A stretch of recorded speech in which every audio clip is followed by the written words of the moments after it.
Ladies and gentlemen and ladies, good evening, good morning, good afternoon, good night, wherever you are appearing from. My name is Matt for Oilers Fan Reaction. I'm going to break the news a little bit. Sorry to all those people that put your trust in me. I can't keep this a secret anymore. October 2nd, 2 p.m. Mark the date, mark the time. October 2nd, 2 p.m. There may be a very important press conference that we all want to pay attention to. I'm not saying, I'm just saying. Any whoosies.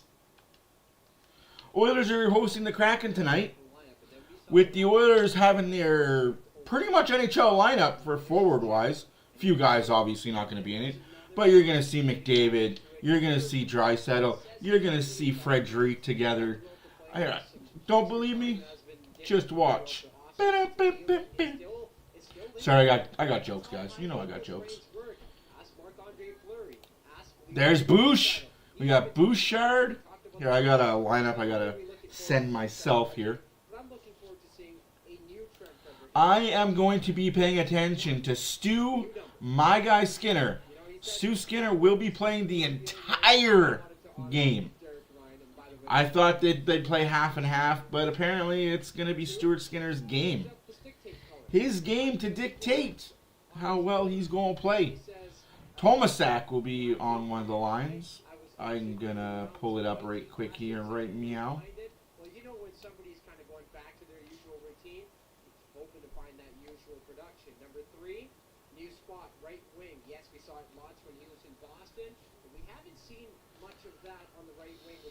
Here in Edmonton.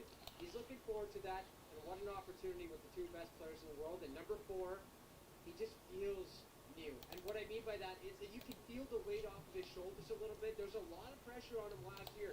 Remember, Paige, the Oilers gave up a first-round pick for Trent Frederic. A player feels that, and he's feeling that along with feeling that. So I'm looking forward to a brand new Trent Frederic here tonight. Can't wait to see what number 10 does. And also he has the stability, knowing that of course he signed that 8-year deal. This is his home and he has to be comfortable here. There was a lot of noise, Tony. I want to ask you about this.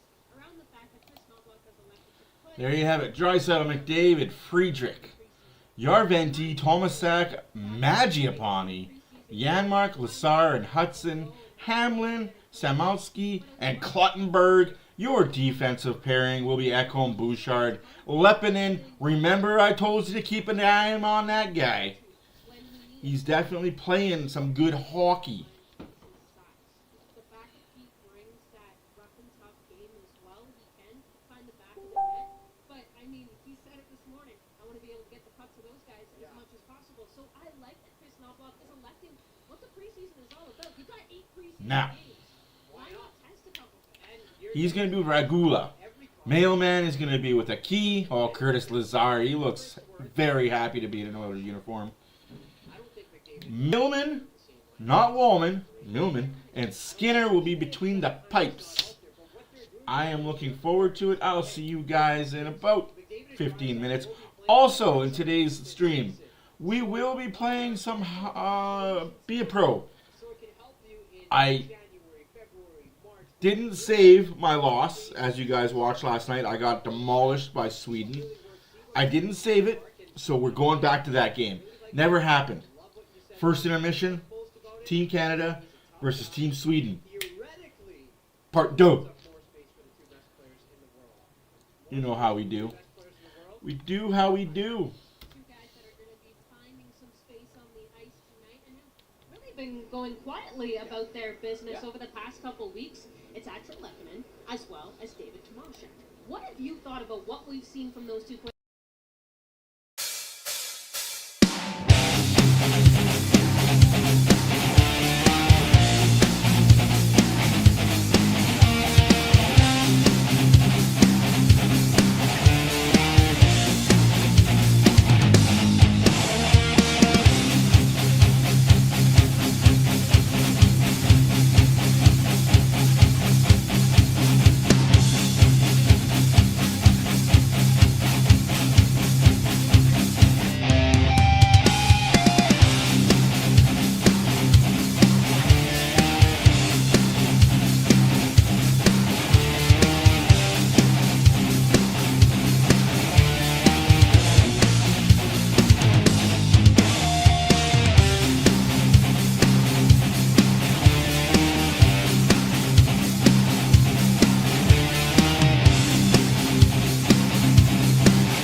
in the regular season. Very special day today. Chris Knobloch's birthday. You know that he would love to get a W, even though it is just preseason. But we got to get Knobber a W on his birthday, don't we? I think that's the perfect present for your head coach. And that's the most perfect has come in.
And now,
Oh, say does that star-spangled banner yet wave o'er the land of the free and the home of the brave?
We stand on guard for thee. All right, all right, all right.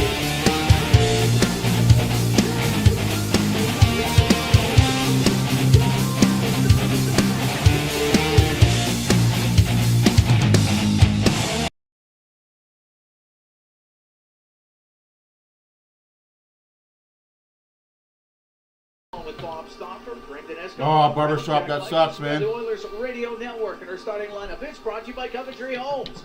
Building a home or a championship team. It happens one shift. But yes, in case you missed the intro, October 2nd. Mark that down. October 2nd. Anytime afternoon. Goal, Joey DeGord. Referees, Chris Schlenker and Corey Sabrent. On the lines, Jonathan Deschamps and Kyle Murchison. Here at Rogers Place, Oilers and the I won't say Kraken. anything more than that. 3-2 win in Winnipeg last night. The Kraken, they lost 4-1 in Calgary last evening. The puck at center, and it's back into the Oilers zone. And Skinner to play it to Ekholm. And he'll stop it behind the Edmonton net. Swinging through is Draisaitl, but Ekholm still with it. Snaps a pass through the middle to McDavid. He's in over the Kraken line, looking for Draisaitl. Goes off his stick to the blue line. Ekholm shot, and it's blocked by Everly. And out to center right. Both are playing NHL lineups tonight. Right cross ice pass to right, but he was in a little. There you go. Skinner's looking sharp already. The Oilers zone. I like that quick movement he had there. Like I said, guys, Swings around be on the critical. right. From the right side. That the could have been puck called, but goes to right, and he'll rim it low to Schwartz. Schwartz gets checked on the play, and Matthias Ekholm up in the air will flip it out. It'll be icing against Edmonton. 55 seconds gone here in the scoreless first period. Dave Tippett, former head coach of the Edmonton Oilers, is with the Seattle Dave entourage. He is with Ryan Jankowski, along with Dave Bassigio. Face off So to the good. right of Skinner. No, I don't We think- just got the wave. Yeah, there you go. I don't think I've seen him here for a while. So, in fact, this might be the first time he's been in the building since He coached here. since he was let go in January of 22. unceremoniously Goes to fired. Draisaitl on the left wing, swings it back into the corner in his own end. Up the left wing boards to Ekholm. He will softly play it out, and the Oilers can make a change. Gustav Olofsson, a long pass off of Matty Beniers. And on the left side, puck comes out to center ice, went by Newman. It's dumped into the Edmonton end, and Beniers tried a centering pass that goes off of Leppinen. And on top of the circle, Kinda crazy Leppinen how will Seattle's throw the playing rush. such a He'll get it NHL out across veteran to lineup again. Regula, and he'll chop it Like, do you not into have an Seattle's AHL team zone. that you In could behind the net, pick from? in behind the goal is Ty Nelson. Oh, maybe not. Out through the middle of the ice. Also, sad news today. And after it in the left wing corner, as they battle up against the boards, Regula's trying to get it free, and he does. The top of the circle, and that goes just... Whenever you get good news, there's always something follows with bad news. Thoughts and prayers go to Vasily Podkolzin and his family as they're dealing with the death of his father. He suddenly passed away last night in Russia. So Podkolzin is in Russia right now with his family. No timetable on his return. I'm going to assume he'll be back for the regular season, but at the same time, take your time with that. Sign a really big deal in your life, and your dad passes away. That's crap timing, man. That is just unfortunate news. Puck ripped inside the Edmonton zone, and it is cleared out on the right wing by Mangiapane. Icing against the Oilers again. We're not even 3 minutes into this thing. Well, last night, that game in Winnipeg, it took a while to get going. Both teams, not much happening offensively in the first period, but Edmonton able to get things going in the second and third periods and hold on for a 3-2 win. Face off to the left of Stuart Skinner. Skinner in his first preseason action here. Puck to the left corner of the Edmonton zone. Regula got it up the left wing. Tomashik softly dumps the puck in. Alexiak got to it, rims it. Kraken can't get it out. Goes to the blue line. Bo Akey's going to keep it in. Good play there by Bo Akey. And it's in behind the net. Rimmed on the left. Akey to Tomashik. Stripped of it at the top of the circles. And Morrison will get to center ice and dump it in. We saw Logan Morrison a couple of years ago playing for Hamilton in the AHL or in Ottawa. He'd been traded from Hamilton where he played for Steve Stales. Thought the Oilers had a chance to get him signed when Stales was with Edmonton. He only scored about 4 goals that night. He was pretty good. He was on fire. Signed with Seattle. Yeah. Hamlin's able to dump it into Seattle end. It goes to the end boards. Clattenburg in on the end boards. As they battle for it, they'll get it free on the left side. Cale Fleury is on him. Then Hamlin got dumped down. It goes right in front of the net. And Olsen will get it out to center ice. To Newman, over center, shoots it in. Ekholm to Bouchard. Bouchard to Draisaitl. Back to Bouchard. Now to Ekholm inside the Edmonton end. Through the middle of the ice. That just gets out. And it gets to Draisaitl.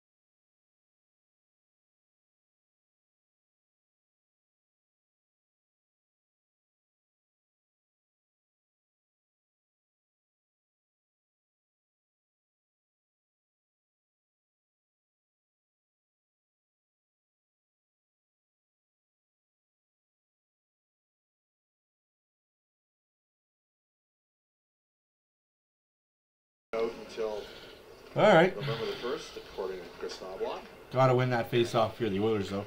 Shots are 1-1. 5 minutes gone in the first period. Again, both teams are playing veteran lineups tonight. I'm shocked by that. Left wing, the puck dumped in, and Jugnaut's going to go. Although Seattle really doesn't have anybody else but veteran lineup. It's behind the Edmonton net, 4th round pick of the Kraken in 22. Jugnaut's left wing point, a shot that not hard, but it tipped and it went wide. Into the corner, Hayden's trying to get it loose. Instead, it's up the right wing, top of the circle, and cleared out by Hudson. Hudson and Leppinen playing back-to-back nights here for Edmonton. And it's in behind the Edmonton goal. Chalet back to the right wing point. Shot from that right point by Nelson. Does not get through. Cleared out by Hudson. Nelson. Jugnaut, and he'll get it through the middle. Through center ice. Flipped in by Furcus. Furcus, who played in the Western League with Moose Jaw. Puck on the left wing, although last year he was in the American League, but prior to that, 4 seasons with the Moose Jaw Warriors. Puck comes in front of the net, the backhand save made by Skinner. And now Big saves by Stu. That's what you want to see right there if you're a Stuart Skinner Furcus in fan. there as well. And if you don't like Stuart Skinner, that's not what you want to see. You want to see those goals go in. If you don't like Stuart Skinner and you don't like his game, you want to see those goals go in. That's what we like to see. Confidence.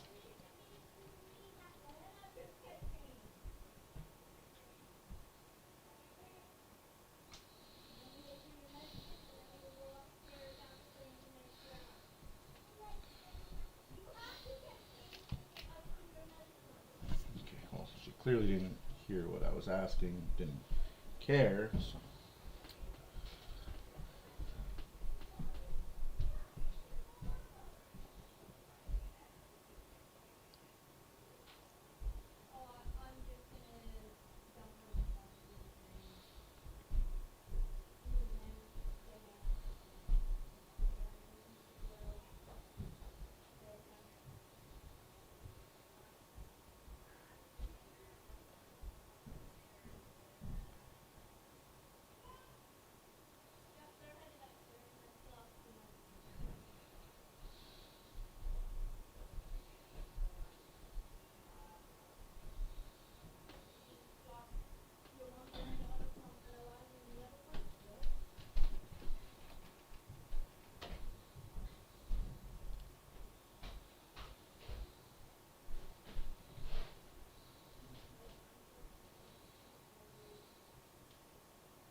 For more chances to win. Face off in the Edmonton zone. Olofsson will shoot it towards the Edmonton net. It goes wide. Kako in the right wing corner. We're scoreless in the first. We're 6:20 gone here in the opening period. Pass through the middle. That gets picked off by Mangiapane, but it's a penalty. No way that's a penalty. The Edmonton Oilers, and they're about to be shorthanded for the first time in the game, and it looks like it's Bo Akey going to the box. Edmonton penalty number 82, criminal minor for slashing. So, Seattle gets the first power play of this game. Yeah, you acted pretty Yeah, he got him on the fingers. I just thought he got him on the lower part of the stick. It's going to look 2 minutes. Well worth it. It was right on the hands. Yeah, You got to call that every time. Watch your stick penalties there, Boakey. Akey to the box. Dang, man. Lazar and Janmark on the ice. Started off with that Coleman Bouchard on the back end. Lazar at 51.5% on face-offs last year. And look at that, they start on the right side draw. A left. Puck gets to the right wing corner. And Chalet gets into the point. Over the left side to Eberle's top of the circle. Into the corner. Schwartz has tried to return the pass to Eberle, and it goes off an Edmonton stick. Schwartz to the line, kept in. Jugnoff, left side to Schwartz, into the corner for Eberle. This pass gets picked off by Janmark to the middle of the ice, and Ekholm all the way down. Good PK so far. Argue, I mean, Jugnoff can't argue with the opportunity he's getting here to run a power play. That's quite something. Fresh added junior. Yes. And he's got a silky set of mitts, you can tell that. Puck dumped in by Wright, goes in behind the Edmonton goal. We're scoreless here in the first period. Top of the circle on the left side. Jugnoff in from the left wing point. It's tied up along the boards. Hamblin had it in his skates for a moment. Now Eberle gets it free to Jugnoff. Jugnoff waits in the middle, comes across to Wright. The Jugnoff fans on the shot, but now the pass on the left to Wright. Jugnoff tried to get a shot through, partially blocked. Wright has it, left wing corner to the blue line. Jugnoff shot off the skate. Now Chalet couldn't get it in front of the goal, and it is cleared all the way down the ice by Millman. They also have another WHL kid, Lucas Dragosic, He's a second-round pick from Ray. Got some guys that can move the puck in the backhand tunnel. We saw him in the playoffs when Prince Albert played the Oil Kings last spring as Draisaitl breaks it up through the middle. He was looking for McDavid, but that was picked out of the air. Comes back to Draisaitl. Penalty over here in 12 seconds, and it's cleared down the ice. The court to play it to Cale Fleury. Fleury on the left to Morrison. Penalty is over. Hickey out on the ice. Seattle 0-for-1 with a man advantage. McDavid's pass through the middle, hit the stick of Beniers, and recovering is Bouchard to McDavid with speed, in over the line to the net, goes in behind it. Now the pass in front gets broken up as Beniers is able to step in front of it. Mahura on the right wing will get it out on the backhand. It's going to roll down to Stuart Skinner. Bouchard will stop in behind the net. Evan Bouchard steps out, long pass on the left, off the stick of Hudson. Yamar got to it, left wing corner, tied up by Alexiak. Mahura in there too, so is Hudson, and it's Hudson that comes up with a puck.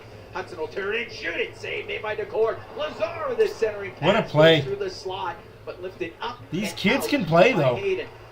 They're not scared to shoot. At center ice, Lazar stood up. Beautiful move there by Lazar. Blue line. Alexiak will stop at the side of his net with it. 10.5 to go here in a scoreless first. Oilers take on the Kraken preseason action. Oilers will host Winnipeg on Friday. Right up the right wing, Ben Myers into the Edmonton zone. Two shots to one for the Oilers. Kraken 0-for-1 on the power play. From behind his goal. Oilers have yet to get one. Plattenberg with it. It will get to center ice. Now Szymanski. Oh, Szymanski, you got to keep going with that puck though. You can't just pass it blindly behind you. Instead, Regula with it inside the Edmonton blue line. And out through the middle. Goes to Fleury. Now up the right side to Morrison. He'll one touch it in. Regula to the end boards, takes a hit from Hayden. Leppinen to Regula to Leppinen, left wing corner. Leppinen's pass, hit a stick, Regula will follow it up, get it out. And it's deflected into the Seattle bench. We get a whistle. We can take a break with 9:42 to go here in the scoreless first as the Oilers host the Kraken. From Rogers Place, it's Ford Dealers, NHL Hockey on the Oilers Radio Network. Hey Oilers fans, Calvin Pickard here, and you're watching Oilers Plus. Are we watching Oilers Plus? Sucks for us.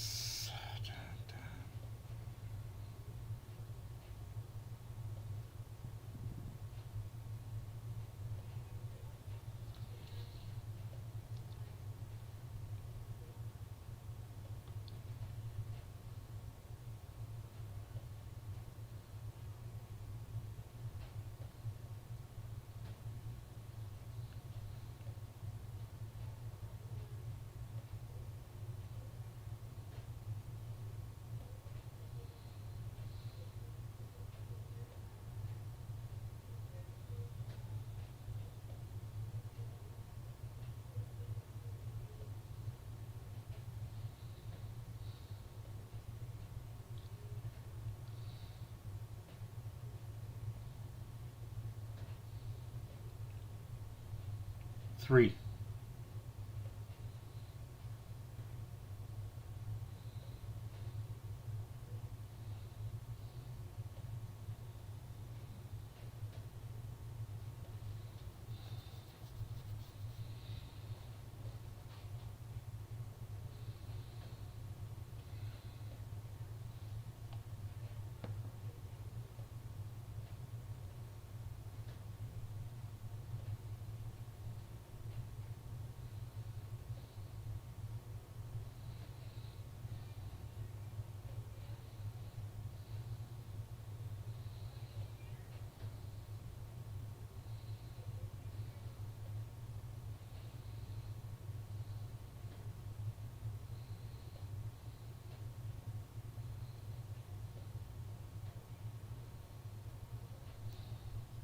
Back home, in behind his net, sets up, gives the puck to Draisaitl, will come up the right wing, now to McDavid, gathers speed through center, in over the Kraken line, his pass could not get it through to Draisaitl, and to center ice, that puck shot in by Molgaard. Right wing corner, Bouchard up the right wing for McDavid. Center ice. Play it into the left wing corner. Mahura lost it to Draisaitl. It's in behind the Kraken net. Oleksiak off the boards and out. Bouchard wanted to go for a change, but has to play the puck. It's a pass to Draisaitl, now on the left.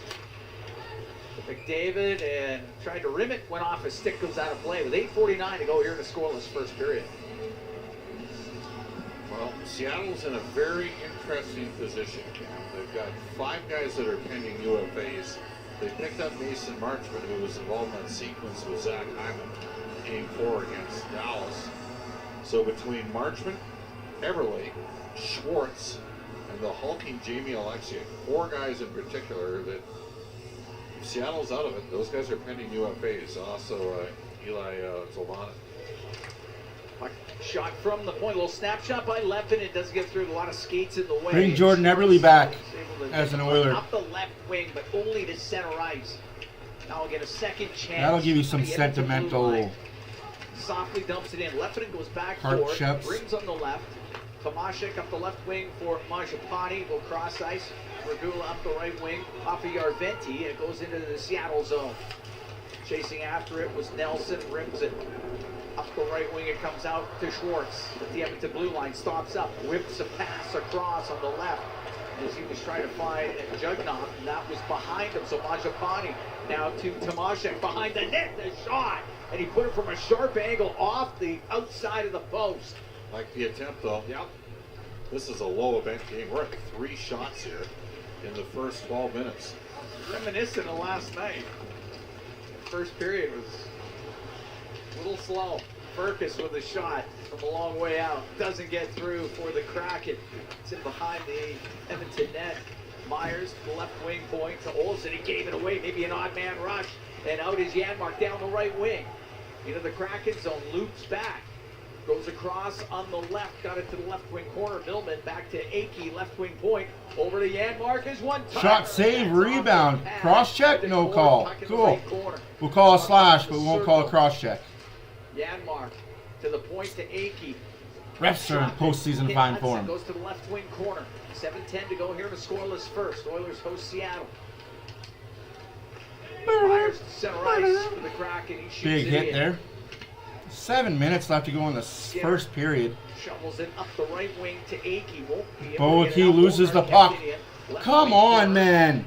I think it's time we put a pin in Bogart Bo. behind the net. Bogart centering pass You're an to the AHL slot, defenseman at and best, my friend. unable to hold I had on. high hopes for you, but Chalet and the puck I on the just- right wing is Clattenburg. what I've seen in an Oiler uniform isn't enough. Hit it above top of the circle. It's not Bouchard enough to follows take a up, spot. puts it in, his shot, and glove save. Bouchard, nice By save. Ford. Like I don't really rag on players too much, but Mr. Akey, I think it's time that you resigned yourself to an AHL player, and that's about all you're gonna be.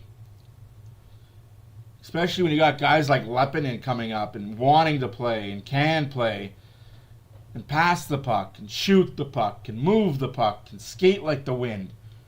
Are they're defensive minded, are present, can stop the forecheck. Ugh. Bo just hasn't been it, man. Word on Jam. No. It's got a lot of it. Puck to the right wing point. Bouchard to Draisaitl across the Seattle line. Down the left wing to the left corner. His pass across. That goes off the skate up in the ears.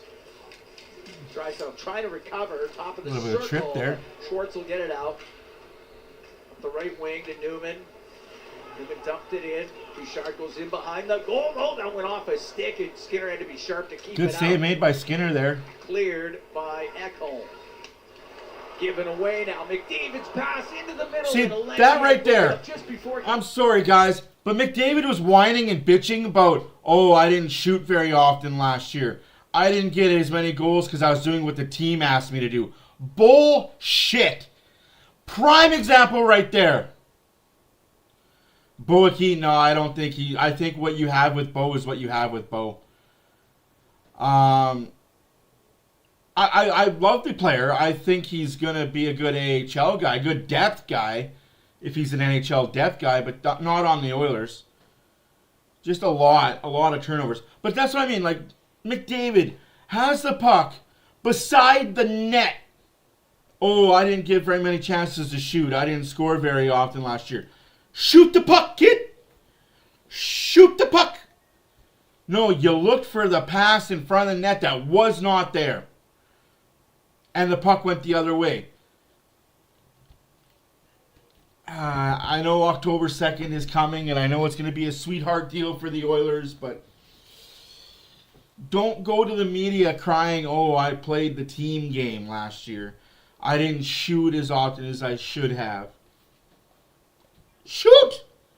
You're the freaking best player in the NHL. Nobody is going to get mad if you shoot 10 times a game, 20 times a game, 30 times a game. Nobody will ever sit you down in the press box, in the bench, in the locker room and say, hey, McDavid, how about you don't shoot that puck next time? Nobody's going to go to you and say that. Oy. But yeah, I agree. I should be a little less bashful on Bowicky because he is young. I just see the same mistakes he made year one and last year, and now he's making the same mistakes. It's like he's not learning. He's not progressing. I don't expect him to be perfect. I do not expect any player on the Edmonton Oilers to ever be perfect. But you kind of keep making the same mistakes over and over. Eventually, you're going to learn or not. But thank you, Renegade, for keeping me in check. So I love you guys. I say stupid shit. You guys keep me in check.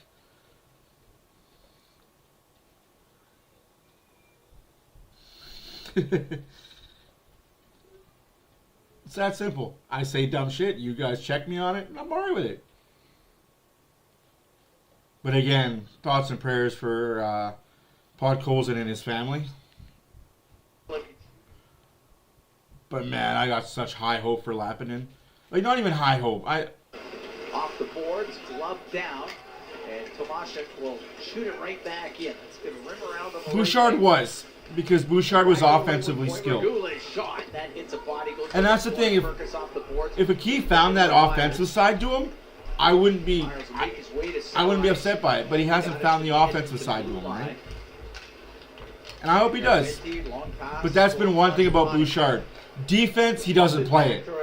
Offense, he's there. He's always been there. For all intents and purposes, he's the fourth forward, right? Down low to Cordy, come out of his net. But it's Hudson to the left wing corner, to Lazar, back to the left wing point. Akey now on the right side to the middle. See right there. That's a perfect pass by Akey. I'm okay with that. That's a smart hockey play. Cleared out. Maybe you're right. I'll just shut my damn mouth. There we go. Okay. He is Bouchard 2.0.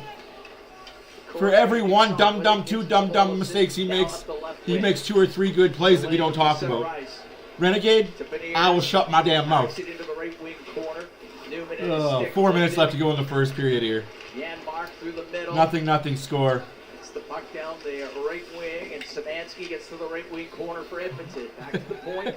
Bouchard on the right side to the side. Oh! Just steered wide by Clattenburg. Clattenburg just missed it. Just missed the tip. It's there for the Oilers. It's sent all the way down. It'll be icing. Against the Kraken. Although, a good setup. So I got to know your guys' thoughts. Missed a couple of feet off the edge of the.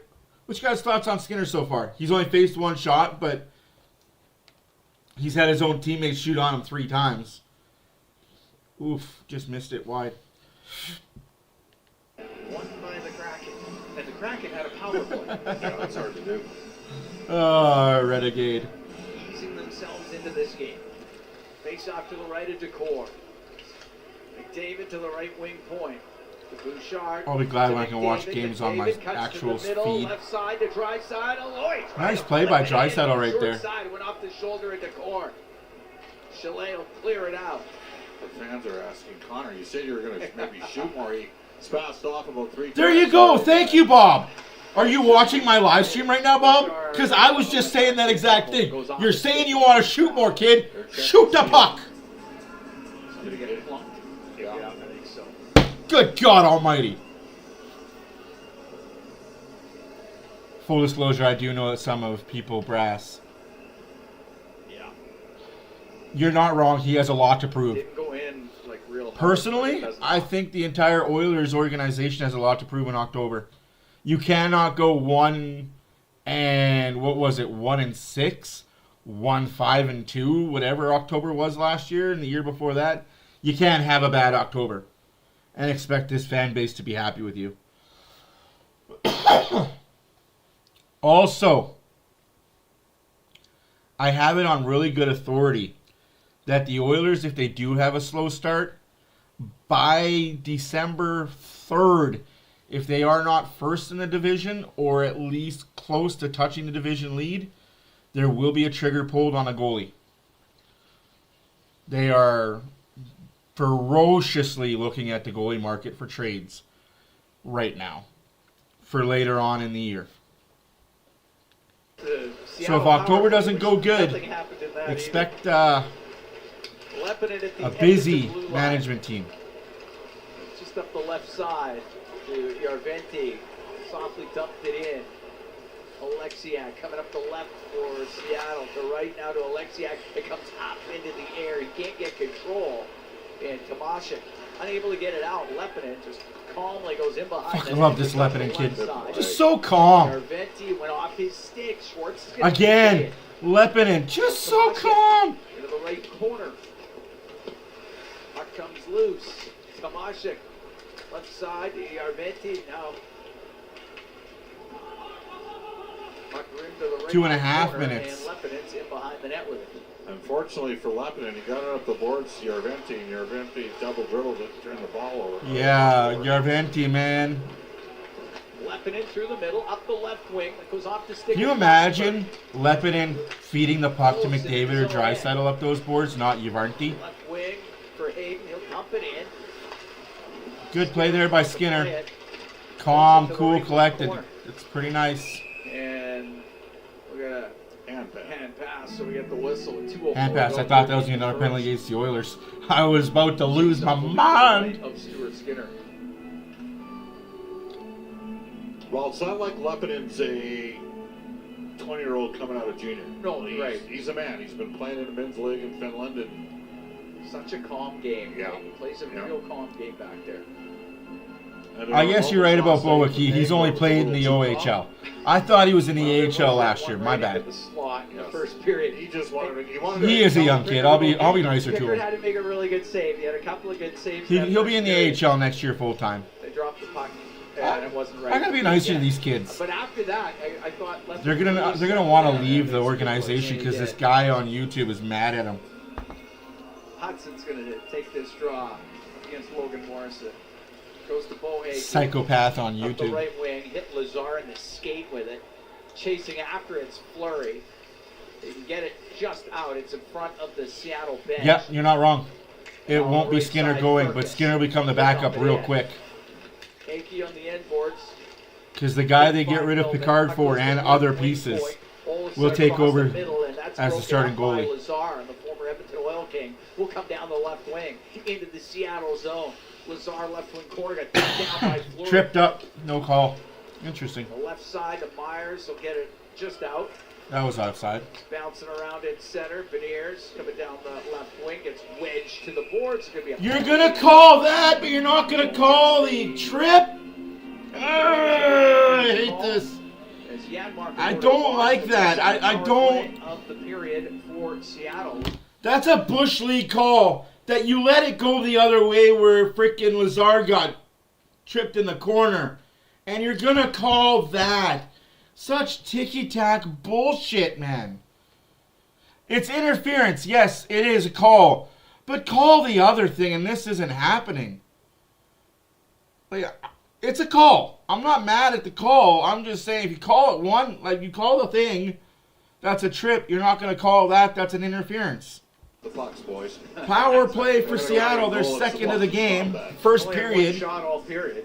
One shot. Another penalty kill. Brought to you by Napa Auto Parts. Proud partner of the Edmonton Oilers. Jugnoff kept it in on the right wing point for Seattle. It comes free to McDavid. Now to aggravation city. 2-on-1, out through center. Draisaitl down the left side. His pass across. Oh, that was broken up. As Jugnoff was able to break up that pass. McDavid left wing to Ekholm. He can walk in. His backhand just off. Ekholm looked off McDavid. Ekholm looked off McDavid. I can guarantee McDavid's going to go to the locker room. You had me, bro. 46 seconds to go here in a scoreless first. Seattle still on the power play. 40 seconds left. Zone and Decord will play it up. Left wing to Beniers. Beniers pass to the middle. Furcus to Morrison. His shot blocked. The rebound scores. Furcus right on the doorstep. Yep. And he shovels that past Stuart Skinner. It's 1-0 Seattle. That's not on Stu. Where's the, made the first save, made the second save. Give him 2 power plays in a period, though. They're bound to score on one of them. Sure, the fans are going to say it's his fault. Skinner's fault.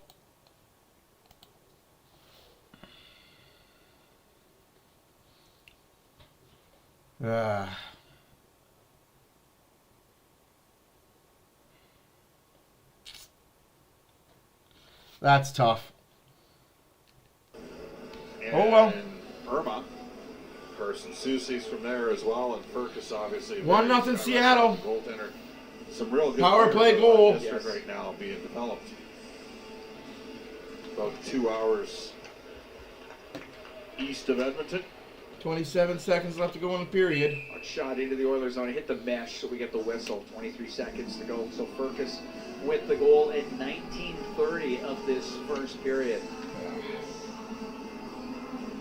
And the Oilers basically missed 2-on-1 breaks. Yeah. Shorthanded. One Draisaitl and McDavid, and then Ekholm and McDavid. Sucks, man. Regula on the right wing. On the right side for Tomášek, and he's able to steer it in. Goes to the right wing corner. Seattle now 1 for 2 with a man advantage. On the right wing. Tomášek gets it out. Yarventi's shot. No, I get it. Yeah, I agree, man. I don't like the fact that we were hating our own goaltender. Couple of seconds left in the period. Went to shoot it. It gets blocked. The guy that never asked to be a goalie, starting goalie in the NHL at that young age. But it is what it is, right?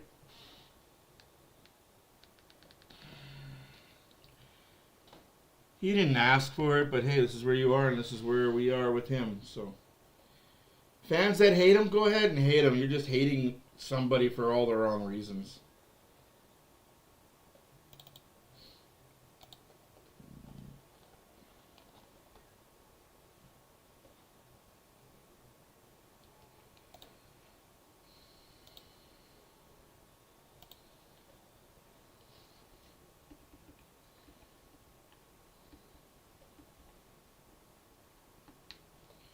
Like I said yesterday, well, like I said earlier today in my pregame, I forgot to save me getting beat. What was it, 5-0? I got pulled. So you guys get to see me play the game again.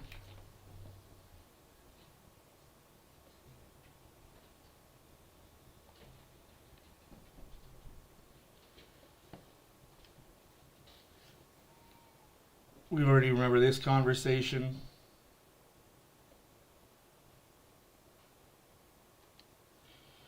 I'm going to be all about me. Frick the team pulling me. Well, hey, I guess I can close that poll.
All right.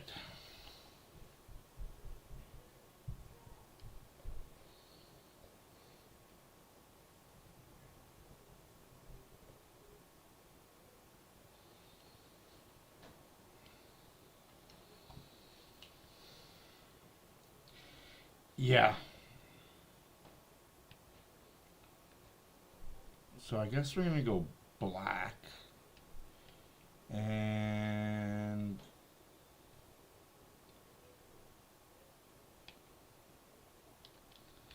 nah, we'll go white. They'll go yellow.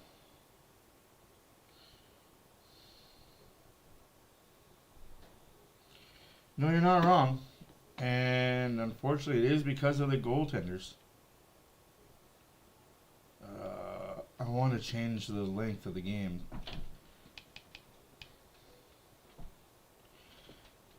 There.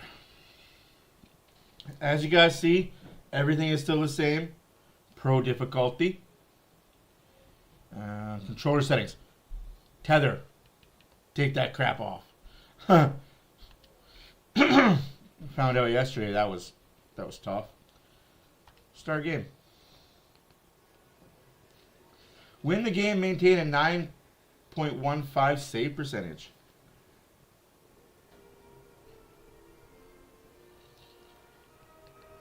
Hear the Swedish national anthem.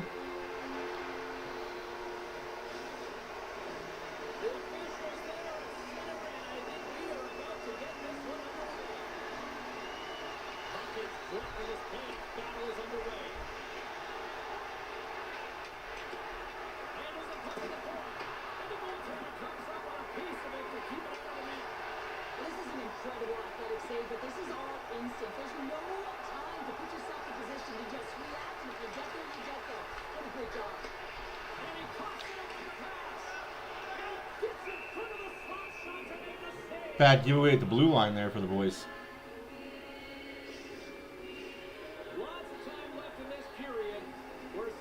Yep. Facts on that.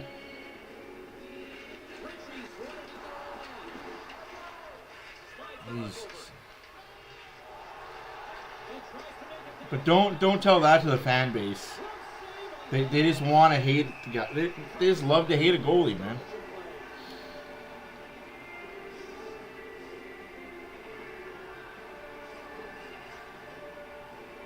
This fan base will forever and always be a no-go zone for top-end goaltending. Unless we draft a top goalie in the top 5 in the first round.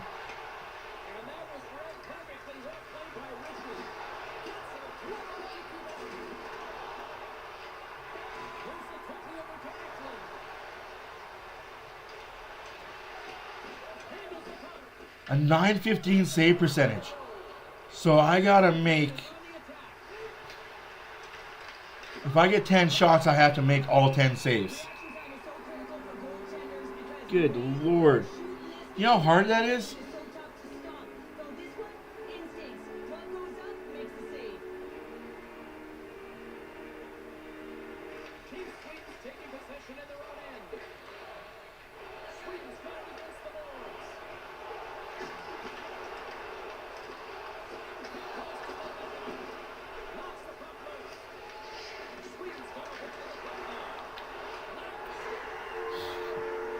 What a... Oh...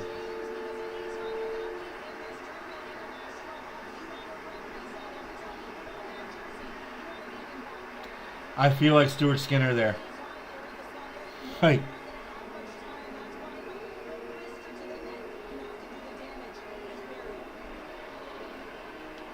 Where's the defense? Defense, no D, so it's easy for me.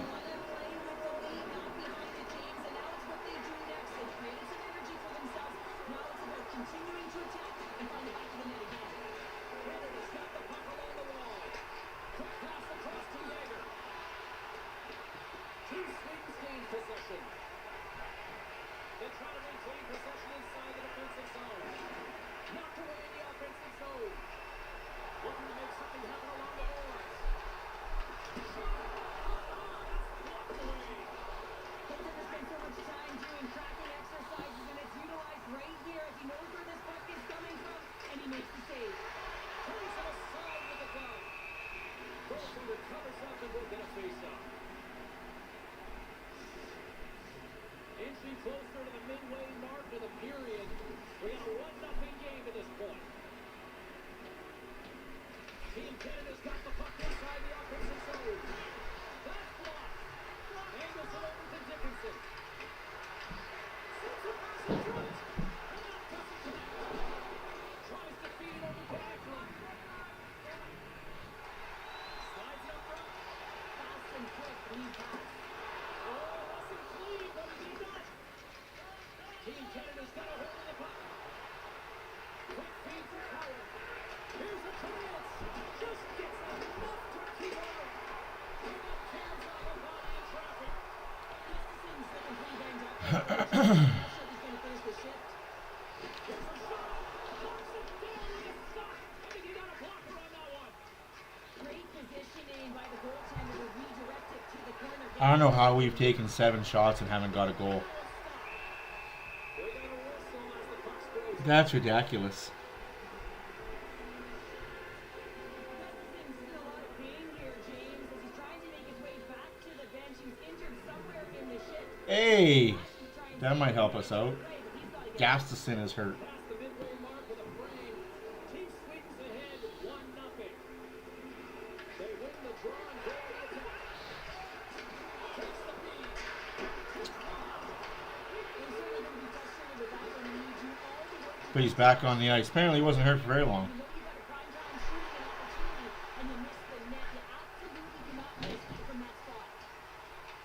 Team Canada's gained possession along the boards.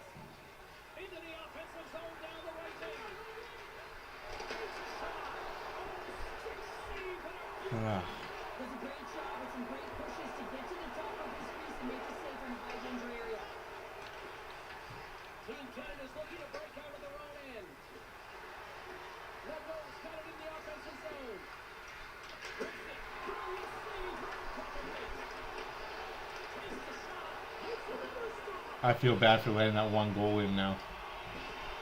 Here's a pass in front. And that shot's blocked.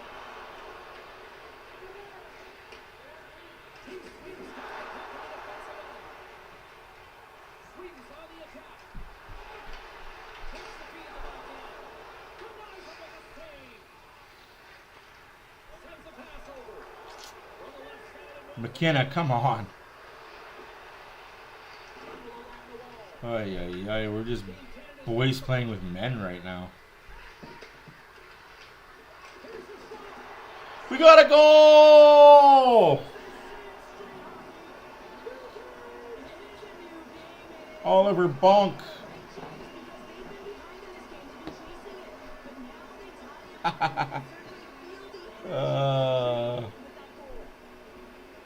Well, he had his eyes on the puck, he tracked it perfectly and got himself. What a weird goal, though. He got a good chunk of it, but he didn't. That's embarrassing, EA.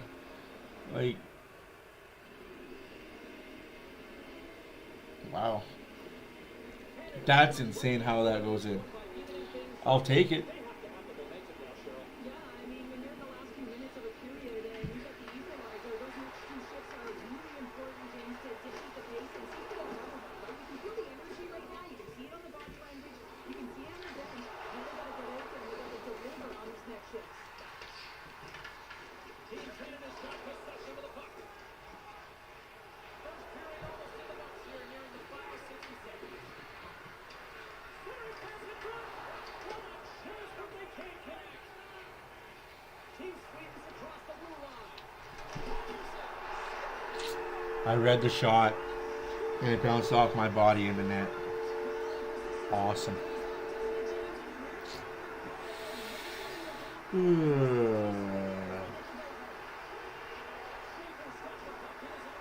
I suck.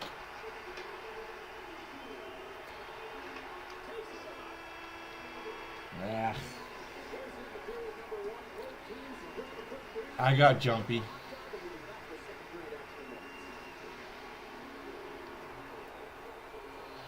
Three minutes left to go in intermission.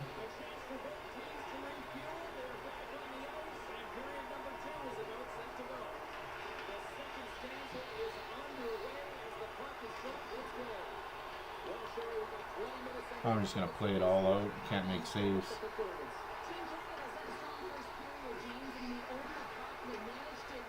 weren't able to convert as many times as they wanted to. But they can trust the process and continue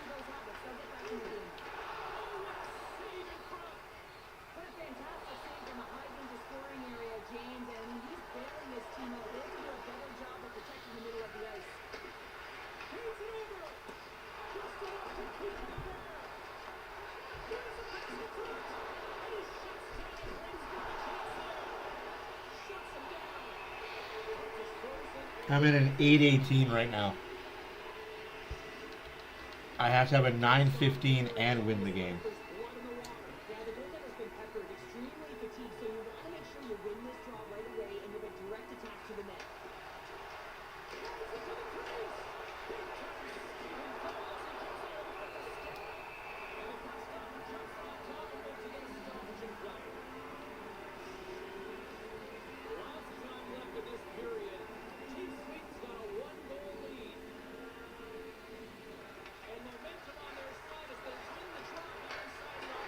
I can make those saves all day long. A lot of these shots are like no compete.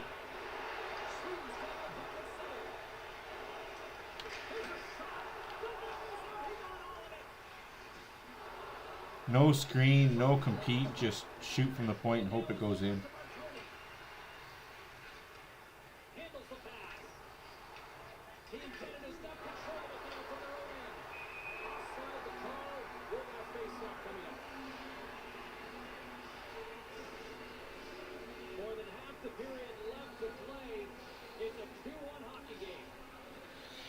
Woohoo!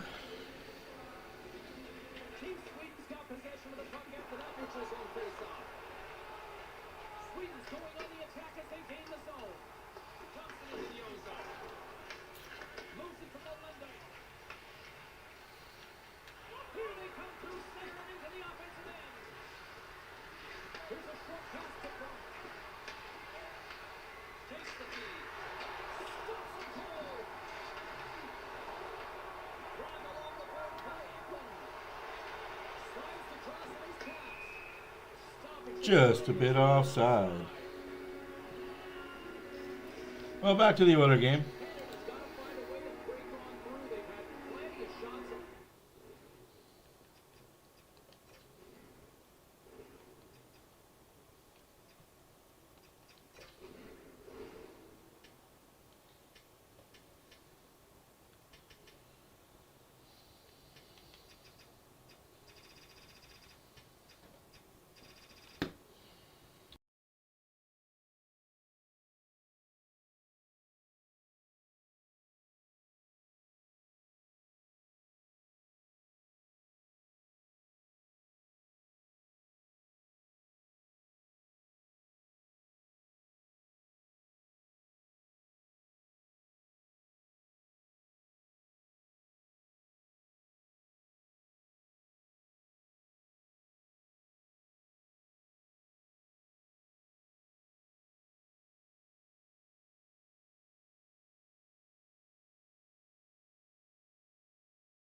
I think the Oilers players know they fucked up that period.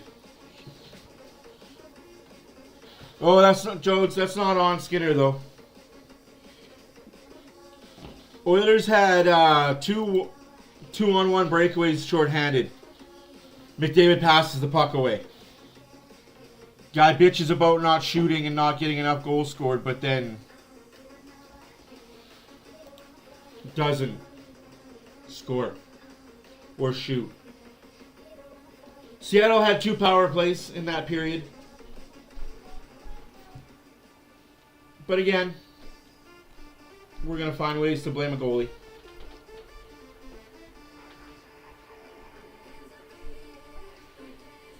You didn't miss much, just McDavid not shooting the puck when, hey, I want to shoot the puck more, but I won't shoot the puck when it's on my stick. Place, Oilers, Kraken, getting ready for the second period of play. Guy had 2 whacks by himself in front of the net. And also, Seattle's, as much as the Oilers are playing an NHL lineup, Seattle is also playing an NHL lineup tonight as well. So it's not like it's the AHL Coachella Valley Thunderbirds and their lineup going against the Edmonton Oilers lineup. It's the Seattle Kraken going up against the Edmonton Oilers. Expect it. As soon as the other team knew that it was McDavid, Draisaitl, Ekholm, Bouchard, they were putting their stars in. I think the period went the way that you would think it would go after your star players haven't played a game since June. But they got to be better.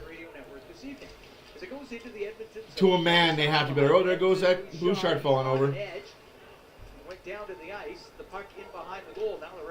Big save there by Stu Skinner. Gives the puck away. Friedrich, McDavid, and Draisaitl. In case you guys missed it, I will show the lineup again. Just 27 seconds gone here in the second period. Wow. A lot of pro scouts here tonight again. Last night, Winnipeg was packed. Is there something going on that I don't know about? Like, is somebody working on a trade or something? I mean, everybody's here tonight. Yes, the Oilers are working on a trade. Yeah, there's a lot. Okay, it's drilled into the Seattle zone, left wing corner, off the skate of Fleury. Beniers will take it behind the goal. Up the left side to Newman. He'll get it to center ice. Put it up in the air. It bounces. Skinner on the backhand, right wing corner.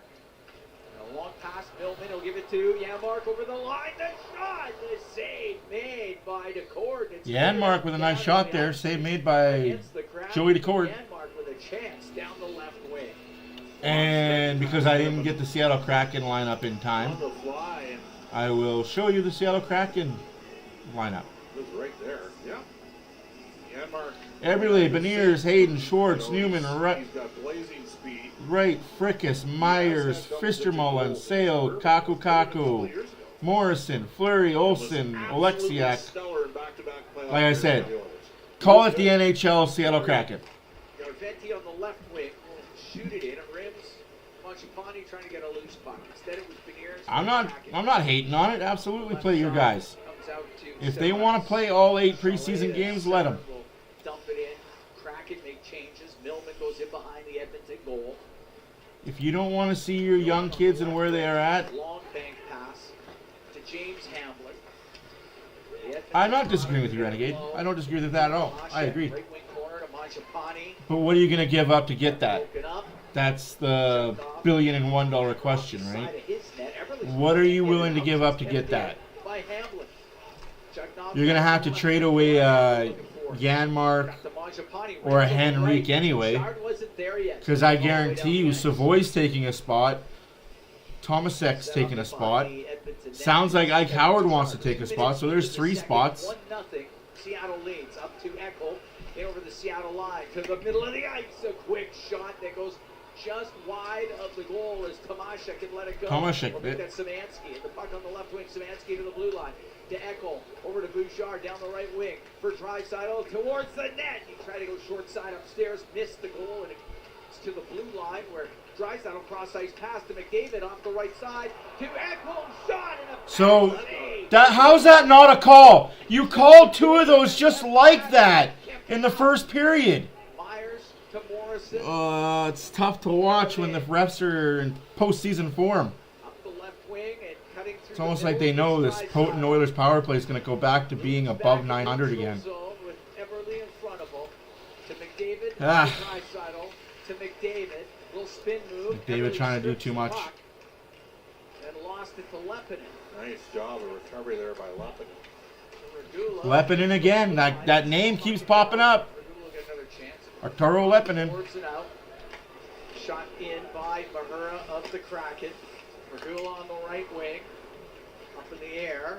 And that will go up on end. And it will be icing against the Oilers. 3 minutes, 17 seconds gone here in the second period at 1-0. Seattle leads on a first period goal by Jagger Purkis.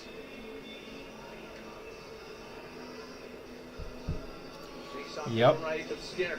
The Oilers starting to generate some offensive opportunities here in the second period. That cross ice backhand pass by Draisaitl. Slash in the hands was called the first period, but I guess it's not called when it's the best player on the ice getting slashed in the hands. They didn't call it. Of course not. Why would you call a slash when McDavid gets hooked? Stops up to the right wing corner to McDavid. Back to Draisaitl in front of the net. Save made by Decord. A chance there for Leppinen. The puck comes out. Leppinen jumping up in the play. He's got it. Now to Draisaitl. 37 Leppinen, folks. Remember the name, remember the number. Puck at center. He might not play this year very much, but he'll definitely be in the lineup full time next year. Down through the middle. Trent Frederick, right side to Janmark, into the Seattle zone, stops in the right wing corner. Brings it up to the boards, top of the circle. Drops it, shot from the angle. That's off a leg and wide. Now Millman put it on net and a save by Decord. Broken blade. It looks like Lazard, and he lose the steal out of his skate. I believe he did. Curtis Lazar is being assisted. Curtis Lazar, broken skate blade. Bench. Right there, slash. Gordon's made a couple pretty good saves. Yeah, he's had to. You're not going to call it. Here in the second period, 4:05 gone in it. I agree, Renegade. It's just our goalie contracts are so preem. Like, if they were making even $2 million more, we'd be getting rid of them. But their contracts are just so nice. 3 and 5 last year for the Kraken. And I honestly think this is exactly what Skinner's going to make next year, too. He's not going to make very much more than this. Off his skate. It's Myers. Couldn't get it out. Or he'll be an AHL goalie next year. And I don't want him to be an AHL goalie because I think he's a better caliber than that. Forces him off of it. Cross to Millman. I just don't think teams can trust him. Or does he go to a team that has no pressure to win and becomes a Vezina winning goalie? Because there's no pressure to win every night. Right wing corner is Akey. Right? The middle to Millman. We've seen that happen quite a few times with goalies. We're not in pressure situations to win now. That's when I put really good numbers up. I may not win, but my numbers are great. I'm facing 50 shots a game, only getting scored on twice or 3 times. In by Molgaard. The left wing Plattenberg will get it out for the Oilers. Left side to Hamlin. His shot high and wide of the Seattle net. Szymanski crest off of it. Came out to center ice. Furcus back to his own line to Mahura. Up to Furcus. And if my number serves me correctly, which I know it does, that's a 940 save percentage. And it's offside against the Oilers. 5 minutes, 23 seconds gone here in the third, or in the second period. Bouchard with a long CNI stretch pass that almost connected with Connor Plattenberg. They gave him first star of the game in Calgary, had a goal and a fight and a 3-0 victory. I'm told that Phil probably was the better all-around player that night. In the rookie game, he had a goal in 2 fights. Plattenberg, yeah. Yep. It's hard not to like. No, it's hard not to like. Bit of a throwback player, you know what I'm saying? I agree. See a lot like 37. that. Plattenberg, who played with Flint last year in the Ontario Hockey League. Face off. To the right is Skinner. Top of the circle, it goes to the line. It came out. Olsen puts it back in, so the Kraken tag up. Anyways, guys, my name's Matt. Thanks for stopping by and saying hi. We're for Oilers Fan Reaction. Left wing, leave a like. It goes in. Leave a comment. Subscribe if you haven't subscribed yet. Right. Definitely appreciate all the views, all the love. He loops back at the Edmonton blue line. I know it's a Wednesday night, kind of dull and dreary. The Edmonton line, so Janmark dump the puck in, it goes in behind the net. Left wing, Olsen there for Seattle. Up to the blue line, it goes off of Ekholm and it stays in. 1-0 Seattle here in the second period. Long pass to way offside. Everly, but way offside. The play was Schwartz, so we get the whistle. We're going to take a break. 1-0 Kraken lead the Oilers. Oh, our guys are looking sloppy as get up and go, man. Typical September-October Oiler hockey. Slop-a-fuck.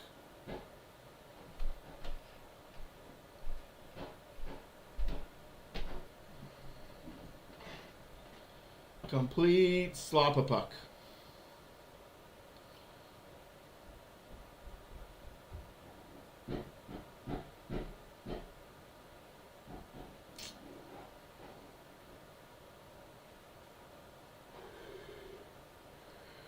Oh, excuse me.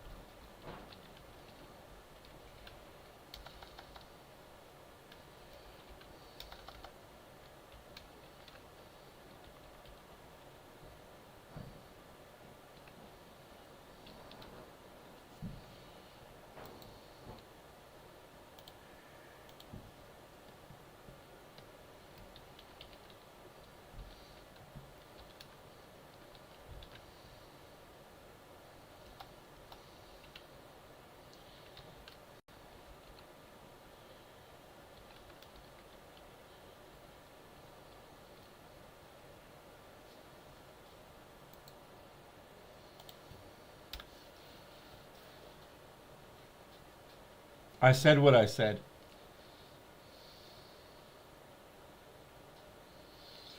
It's not that. Like, they understand what cap is. They also know that they have to pay a salary tax, a luxury tax for Canadian teams.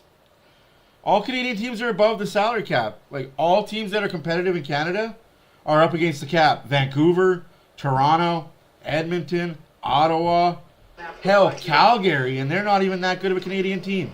Inside the Oilers zone, and left wing puck goes to Winnipeg is also right above it. Myers to the left wing corner. It's To Hayden. Hayden to the hash marks. Trying to cycle the puck. Breaking that up was Bouchard. As they battle along the boards, Bouchard good little comes trip up with there a by the loose Oiler puck, player. goes cross ice to Draisaitl. Starts the rush. Right wing to McDavid. Into the Seattle zone.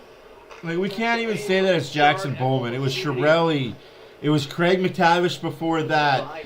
It was Glenn Sadler before. Like, before the salary cap era, it was easy. But now that it's salary cap era, every Oiler GM in the salary cap era has been against the cap. I mean, except for the decade of darkness, because we knew we fucking sucked. But other than that, if you want to be competitive, you've got to be at that cap limit. It's just the way salary cap era works. And unfortunately, to play in Canada, you got to give the bonuses and give the no-move clauses. It's garbage, but Here at Rogers Place, which is always a great atmosphere. I don't like it as much as you do, but it's the... Mangiapane top of the circle to Millman. Play it off the right corner board. Set it. There's another Cook, no Unable to call. get his stick Interesting. on it. Going to the front of the net was Mangiapane, and the puck cleared out. Yarventi up the right wing. Off of Tomasik, cross ice to Millman. That was a hand pass. Millman on the left. Shoots it off the right corner boards. Yarventi. What are we doing, Yarventi? For Edmonton. Aye. Following the play is Nelson up the right Just wing. blindly Seattle. throwing it up the middle. Cross ice pass on the left side. Newman, right wing corner to Morrison. Rims it back. Jugnoff on the left wing. His pass goes off of Yarventi and out. At least you're there defensively. 12 minutes left to go in the second period. Shots are 9-3 for the Oilers. Through the middle of Morrison. 1 for 2 on the power play for the Seattle Kraken. Nothing yet for the Oilers on the power play wise. Skinner's looked okay. Jugnoff. Joey DeCourt's just been one better. Got away from Szymanski. Right wing to Myers. Myers pass broken up by Hamlin. Then he lost it. The puck comes in front. Huge save by Stu Skinner. Hamlin with a terrible giveaway at the freaking blue line. And that was the best save of the night so far. Well, like I said, the Oilers and their defensive gaffes. Up the right wing. There's Lappinen again. Beautiful play. Skate with it, boy. Let's go. Oh, Klettenberg. He'll get to it to the right corner. His centering pass goes through the slot over to the right. Chalet to center ice. Now on the left to Schwartz. He's into the Oilers zone. Stops on the left wing. Forced up to the blue line by Hudson. You want to talk about Oiler killers from last game with Mangiapane? Jaden Schwartz, when he was with St. Louis and now that he's with Seattle. Oiler killer, man. Every time he's on the ice, it seems like he's doing something productive for the other team against the Oilers. Very dangerous. Up the right wing, off of Eberle and in. Bouchard cranks it to the right side to Hudson. Long pass. They'll get it to Ekholm. Comes into the Seattle zone. Is trying to fish that through the middle to get it to Janmark, but it goes off a skate. Lazar on the right wing. The Seattle zone softly to the I like right it, though. wing corner. Alexiak to the end boards. Got dumped down by Hudson. The puck to the right wing point, and it's McDavid across to Leppinen. The shot that rips off the bar. Oh, you're finally calling something, A3. In behind the About net. time. God damn. As Janmark no longer has a helmet on. With 10:23 to go in the second period, 1-0. I don't know. Seattle leads. I didn't realize I had to come get her. I don't have my phone on me. Alexia, I like that call too much. What do you mean you didn't like the call? You held him for a good minute. Number 28, Seattle. Minor penalty. Interference. All that interference.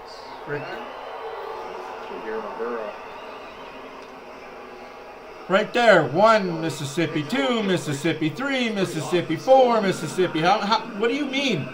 That shouldn't be a call. Where's the puck, my friend? Sock to the right of Dakota. Jesus, Murphy. Oilers' first power play of the game. Pass across. One-touch shot. Drysdale almost breaks Made his by stick the on that forward bad off play. Drysdale. He got the feed. Apparently, I gotta go get a baby. And the cord held on to it. The power play presented by Atco Energy, your trusted energy retailer. Learn more at atcoenergy.com.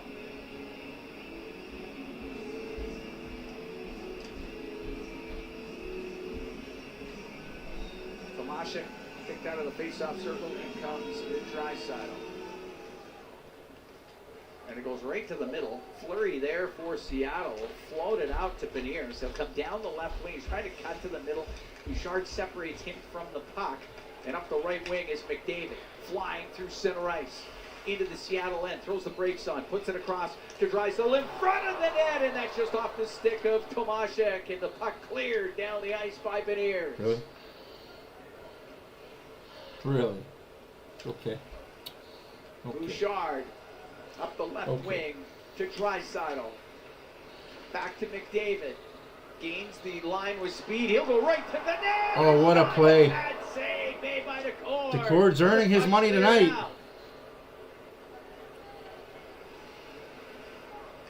Drysdale gonna move at the blue line. That threw things offside, so he had to go back with it. Minute to go here in the man advantage. 1-0 Seattle leads. Drysdale into the Seattle zone. To the right wing corner. Puck rim to Bouchard. Across to McDavid. He'll come down the left wing. Centering pass. That's broken up. Comes in front of the net. Myers is there, and he'll get it off the boards and down the ice. Damn. Shots are 11-4. Still 1-0 for Seattle, though. Back to Hudson, now to Mangiapane. The Cord's going to be the goalie of record this game. Gets broken up. Schwartz going Both starters are going to stay in the net the entire game. I don't agree with it. Body position, protects the puck, now comes through the middle. It's into the Seattle zone. Off the boards to the left wing corner. Mangiapane. 37. Line, has it left point, winds up, and couldn't get a shot. You got to Still take has that it. shot. Penalty Don't wind just up. about done. Now Mangiapane lost it. And Schwartz down the right wing. Penalty over. In over the line with right. The pass across off the stick of right, and it goes wide. Edmonton 0 for 1 on the power play. They're down 1-0. 8:15 to go in the second period. Off the left wing, a shot by Schwartz. The save made by Skinner. We're going to take a break. Again, the passing power play of the Oilers. I don't know why the refs are so scared to call penalties for the Oilers. Not like they're going to score on them. Huh? Yo. Really?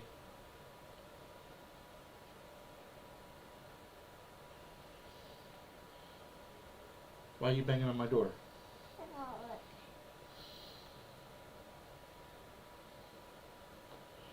I think it's Mark Stewart. I think he's been moved up to power play coach. Hi. Hi.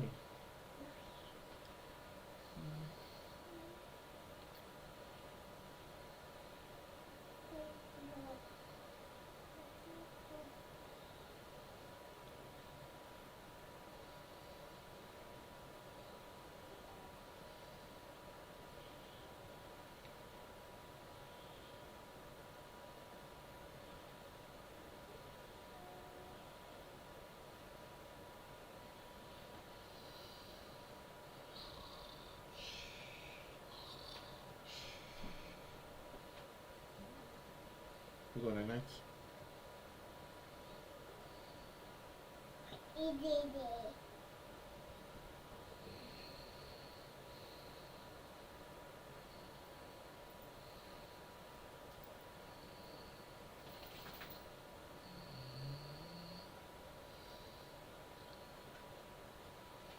No night nights.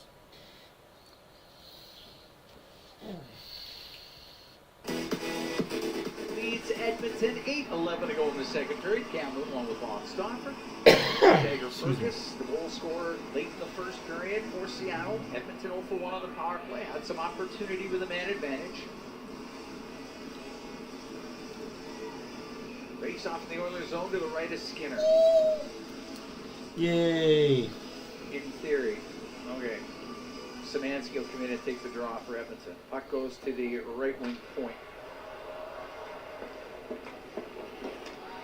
Off the stick. Jugnoff goes down into the Seattle zone. Jugnoff through the middle. The left wing to Chalet. Now to Morrison. Down the left wing. A shot! Save made by Skinner. The rebound comes free. Akey on the right wing boards to Janmark.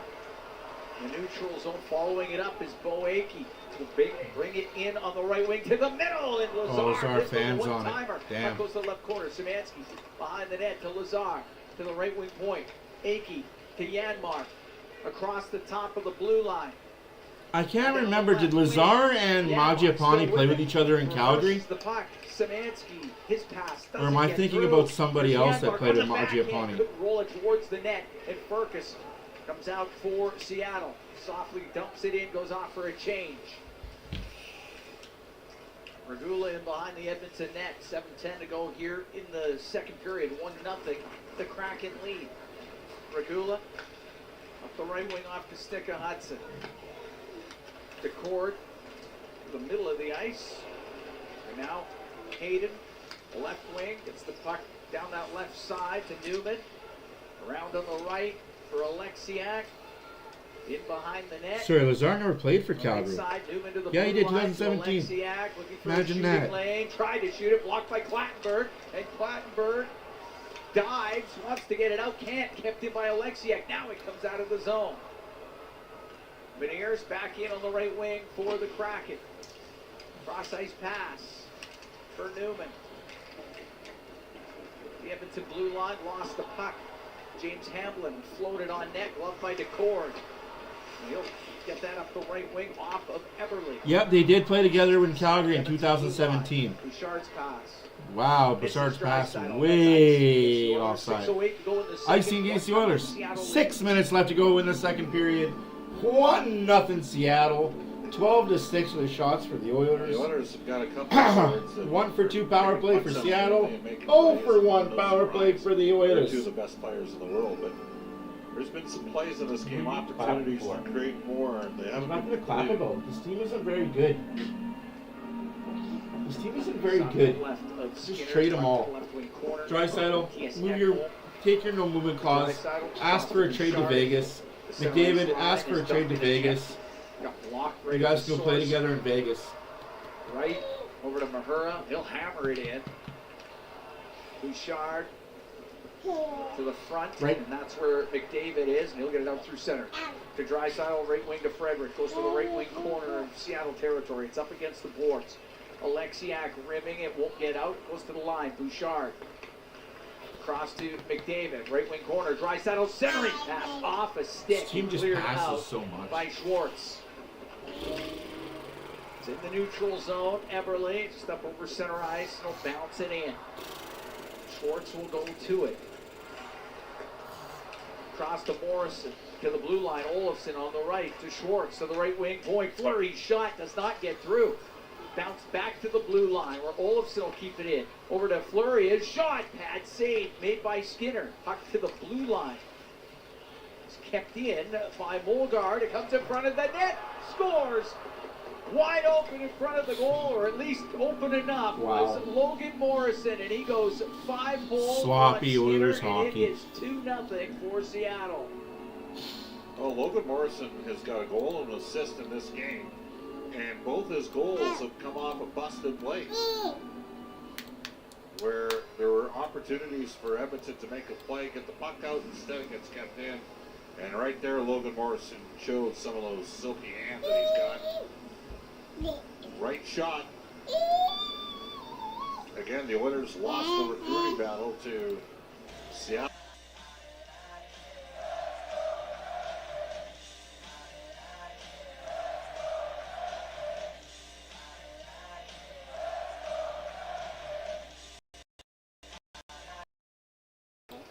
Chalet down the left wing towards the net. It goes off as Skinner at the side of the Edmonton goal.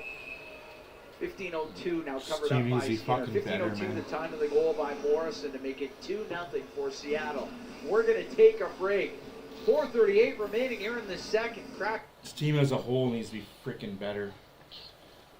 I know it's the first preseason game for almost everybody on the lineup, but crisper passes.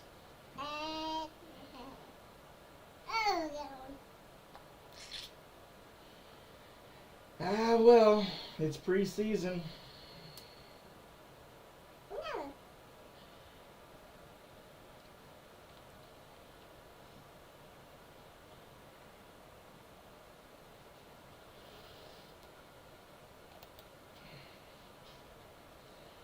This is why we watch hockey, right, guys? Preseason.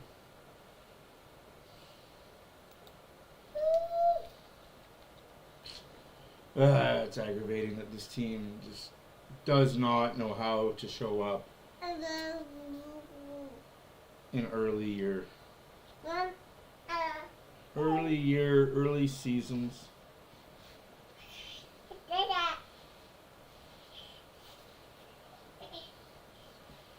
Yeah. Absolutely. Wow.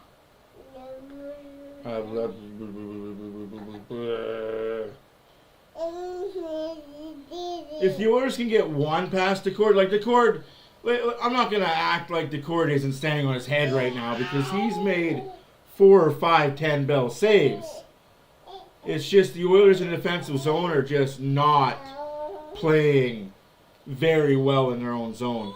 Aside from Lappinen, maybe Ekholm and Bouchard, but Ragula, come on. I'm expecting more. Thank you, though, Epic. I appreciate that. 1 year, 2-0 Seattle leads. Stick around during the intermission. I'll be playing goaltender for Team Canada. We're going, I think we're halfway through the second period. I'm playing on pro. Logan Morrison right now. We're playing against Team Sweden. My goalie, my coach wants me to have a .915 save percentage and win the game. We're heavily outshot, though. For some reason, Team Canada can't pull their heads out of their butts. Millman clears it. That was Morrison from Myers at 15:02. Putting Seattle up by a couple. Next commercial break, Princess. I'm taking you back upstairs. To Hudson will shoot Because it you're and it goes right not to Joey DeCour. He'll go up the middle and get it out to Newman. There's confidence in it too. Leppinen out from behind his net. The left wing to Yanmar. I'd like to see Leppinen play with McDavid and Draisaitl. Millman into the Seattle zone. A shot. That's blocked away by DeCour. Left wing point, Leppinen. Leppinen with the shot, like I said. Go back. With 3:57 to go here in the second. The Oilers down by a couple. Well, Yanmark's worked hard. He's skated. We know he's going to do that. It's going to be interesting to see what the makeup of the lineup. Zach Hyman will not be ready to start later. The Oilers going to LTIR. They would meet. I mean, they could keep 23 skaters if they do that. Otherwise, they might have to get a little bit creative. Oh, we saw another really good performance by Noah Philp last night. They played well in Calgary by all reports. Looked like Max Jones got a flexor last night in that game. That's why he didn't finish. The blue line. Back home over to Bouchard. On the right side, McDavid. Wow. It's broken up by Mahura to clear it out before it could get to Leon Draisaitl. Bouchard left side to Frederick. In over the Seattle line. Now to Draisaitl, takes it across the slot in the high top of the circle area. Now to McDavid, over to Bouchard, the one-time shot, the save by Decord. Again, Bouchard, I'm not taking anything away from the Seattle goaltender, man. Decord covers it And up. again, it is the Seattle Kraken team. 2007 Ducks versus the 2007 Oilers. 2007 Ducks.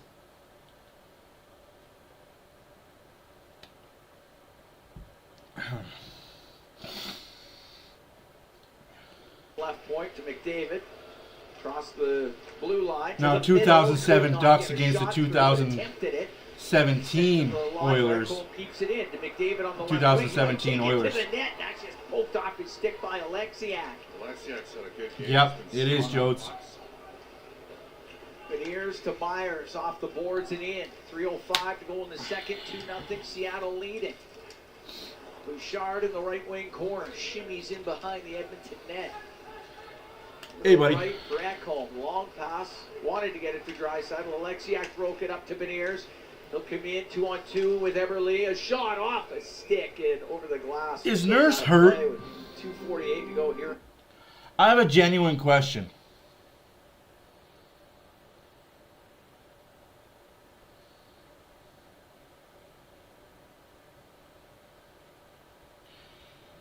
Honestly, I have a genuine question. Is Darnell Nurse hurt?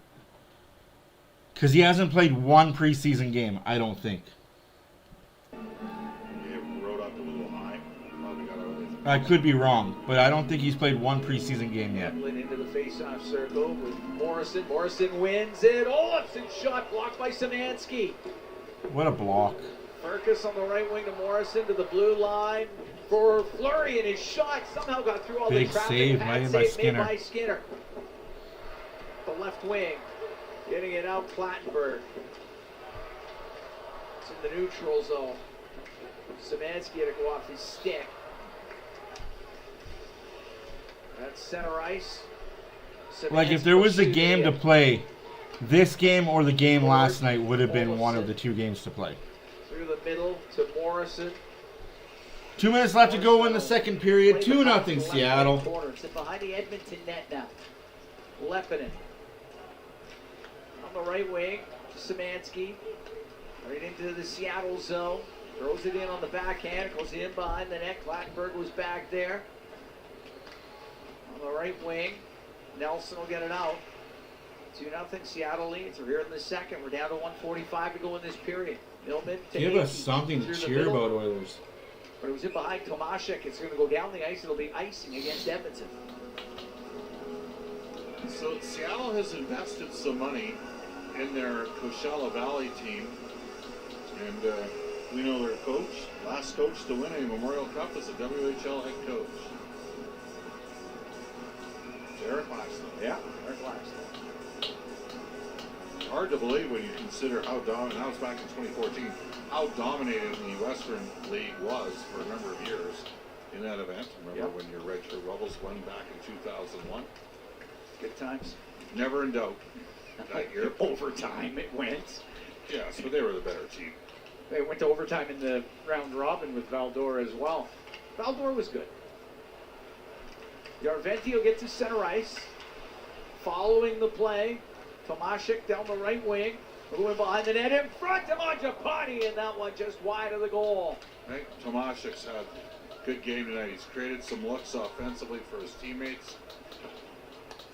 Echo to Mangiapane off his stick and into the Seattle end. It's in behind the net. Fleury. We're into the last minute here in the second. Broken up by Mangiapane. Makes a couple of moves in the right corner. Fleury's on him, trying to protect the puck. Mangiapane stays with it, but Fleury eventually wins the battle, gets it out. It's going to go down the ice. It will be icing against the Kraken with 42 seconds to go here in the second period. That 2001 year, Regina hosted the event. Yeah. Had a terrible start and then got going. Oh, in the tournament. Yes. Won the tiebreaker. Just about won the semifinal. You know what I remember that year? A kid named Sebastian Savage with the Ottawa 67s. Yeah. Flat named David. Was it Kazoka? David Kazoka, yeah. He was a tough customer. In fact, Savage beat both Garth Murray and David Kazoka in the same game. Like, that's a tough kid. He ended up getting paralyzed playing university hockey for a month. Draisaitl stealing it, then lost it. It comes out. It's at center ice. Hayden brings the puck into the Edmonton end with 25 seconds to go here in the second. It's 2-0 for Seattle. Absolutely, I do. Corner. I think that the McDavid team would beat the Getzlaff, Perry, Derek Ryan, not Derek Ryan, Swings a pass the Ryan. Slot. That penalty coming up. And the Oilers are going to go on the power play. Second power play for the 9 Oilers. seconds to go here in the second period. Score on it. No, absolutely. I think they do. I think they do just because it would come down to net minding, and I think Skinner is better than Jaguar. Oh yeah, that's holding. Not very. That didn't really do much, but hey, if you're gonna call what you called in the first period, you gotta call that. If you're gonna call that tit for tat, you gotta call it tit for tat. So far, players that have impressed me: Tomasek and Lepinen. Players that I'm not impressed with: Boakey, Draisaitl, and McDavid.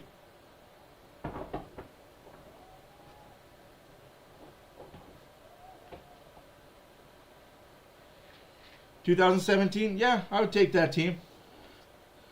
They also had a. I don't think he played that long though. He played on Sunday, but wouldn't you be playing this game? I'm just curious. Like, wouldn't this be the game that you want to play in? Any whoosies?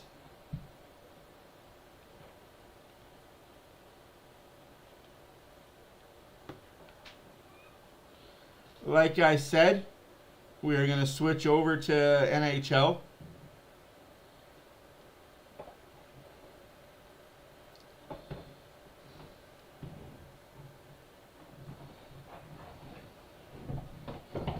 Right where I left off.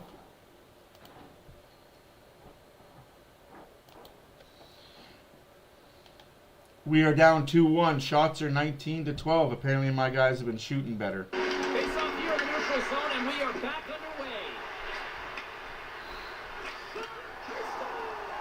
They shoot, they score. We come out of the TV timeout. I agree, Jotes. I agree. That is completely Knobloch's decision. Oh, that goalie has to have that. He's made some really good saves. Oof. Malone.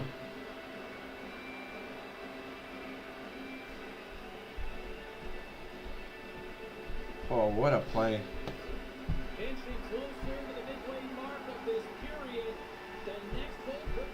I have NHL 24, yep.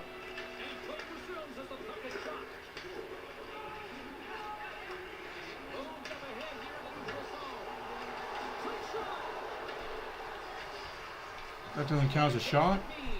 She counts as a save.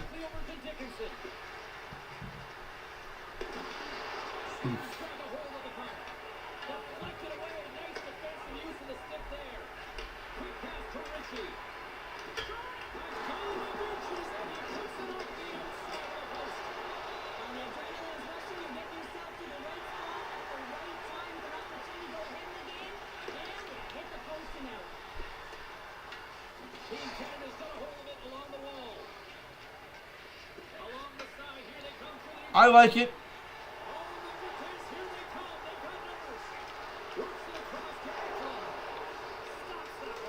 Oh, give me a break. Oh. How many saves I gotta make? How many saves I gotta make? Oh. Oh, that's heartbreaking. Oh, it sucks. I like NHL 26. It's different a little bit.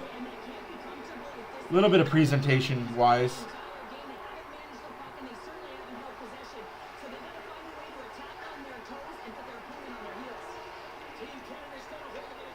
I don't know, man. I'm just thinking, where's my defense? What a hit by Gustafson. I mean, it doesn't look like Team Canada has a very good roster, though, to be honest.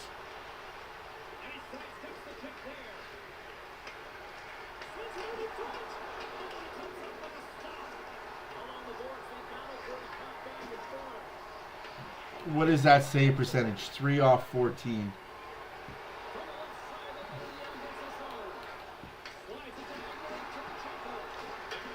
Oh, I wasn't even paying attention. Thank God for that post. Here, let me go kiss the post.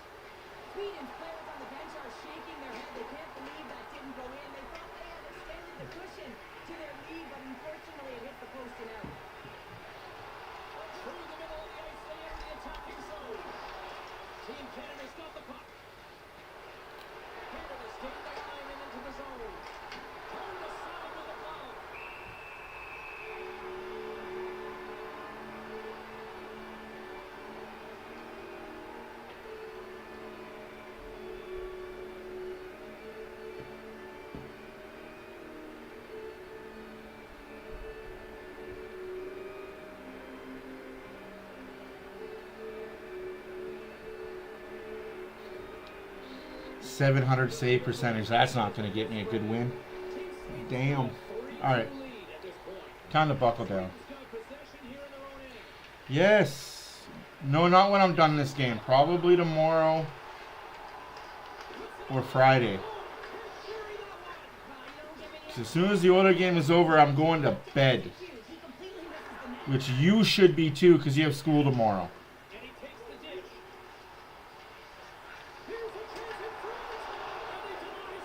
Hey.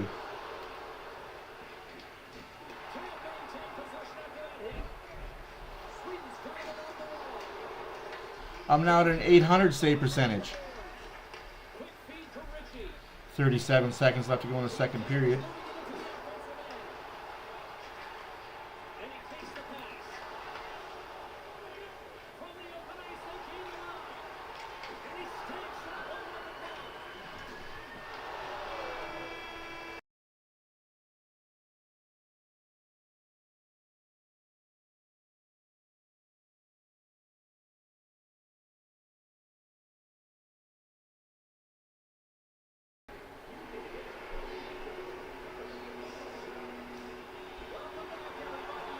Fuck this one. You can't fucking execute it.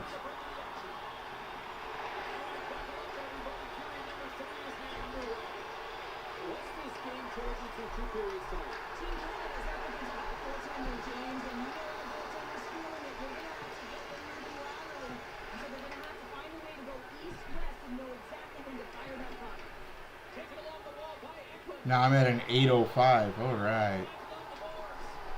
Let him shoot. I need a higher save percentage. There we go.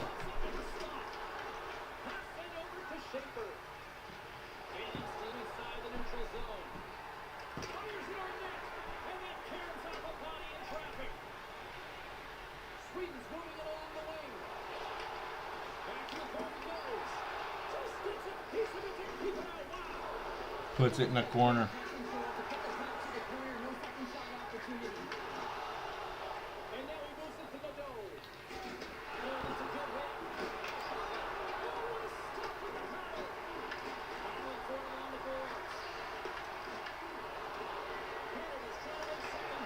We got to get a goal here.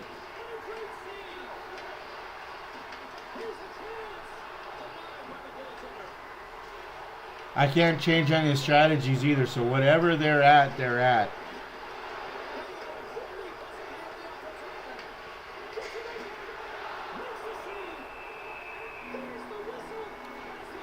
I'm at an 833, guys. I'm at an 833.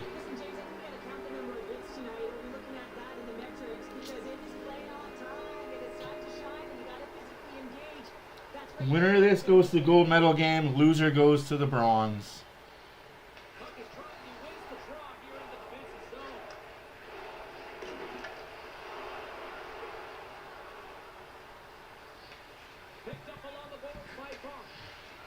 Team Canada's got it in their own zone. Quick pass across to Molundai. Bumps the boards through the neutral zone. Angles it over to Jaeger. Hey, McDavid, shoot the puck. You're in center ice. Uses the force on that hit. Here they come on the attack. Here's a beat it up. And it comes up with that. Here's a shot, and that's broken up. Canada's got the puck along the wall. Damn, that guy got railroaded. Well, you clearly knew what he was doing here. He got over him, tags him, knowing full well that he's going to disengage that puck. Bonk, man. I don't know. Looking to make something happen in the offensive zone. Counters the puck up there with the chest. With the steal. Oh, and a misfire as that goes right into the zone. Gets a hold of the puck here in his own end. Sweden's looking to 8:42. And I let that goal go in. I'm garbage. I'm garbage.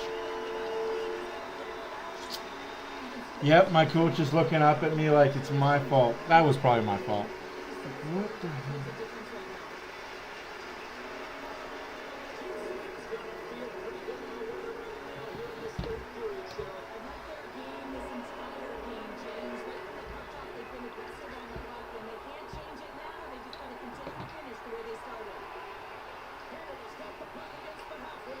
I mean, if these guys took better shots in the first period.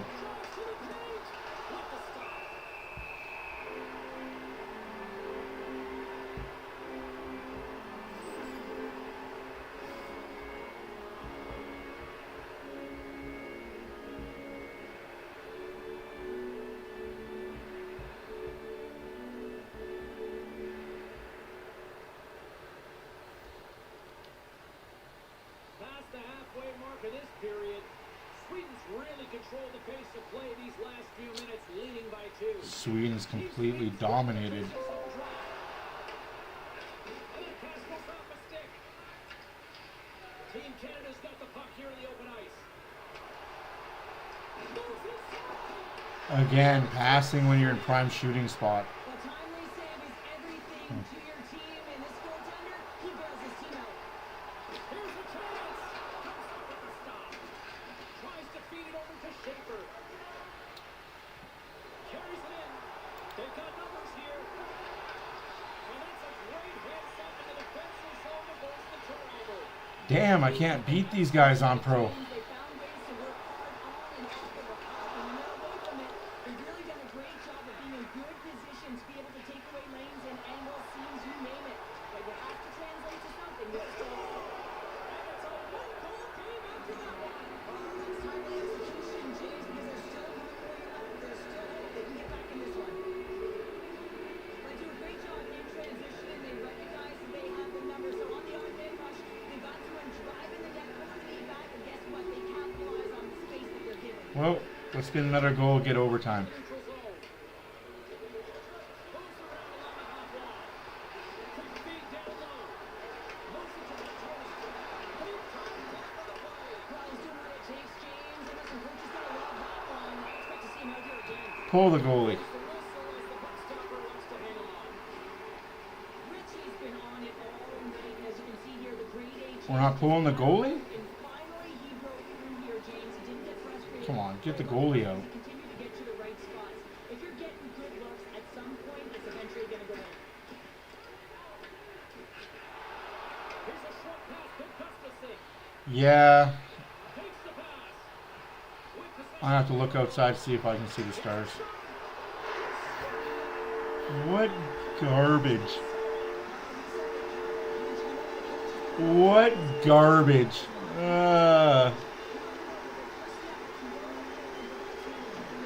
There's like, what can you do when it bounces off your player's leg? He fucking flamingos like a baby. Team Canada's got a hold of the puck off the draw. On their rush. Team Sweden's got it in their own zone. Well, might as well just mess around because I'm not coming back from this loss again. Broken up in the neutral zone by Jaeger. Oh, now you're pulling the goalie.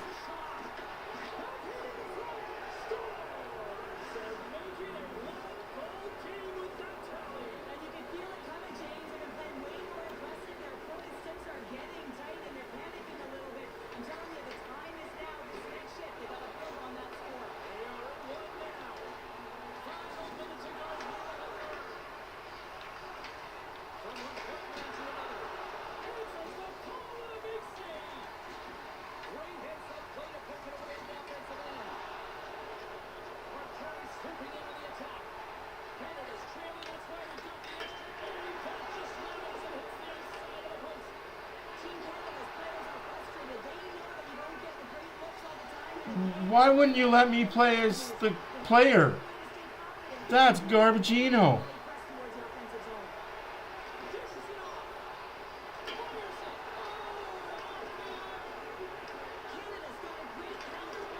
We tied the game.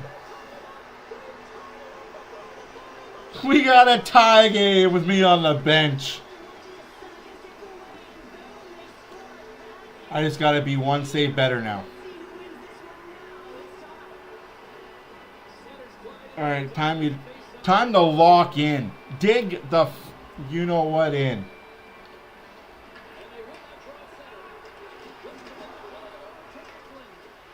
Come on, McKenna.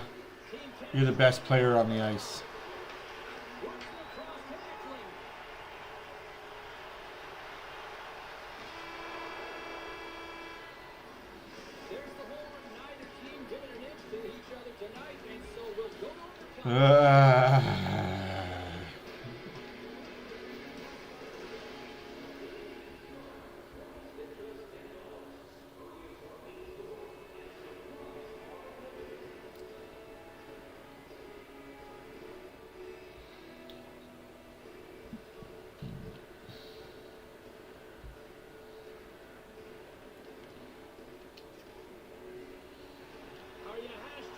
Three-on-three overtime. And then we'll get back to the Oilers game.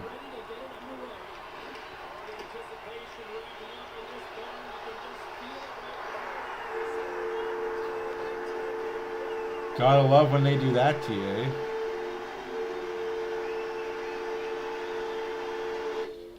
That's tough. Gotta love when they do that to you. What's up, Oilers fans? You're watching Oilers Plus.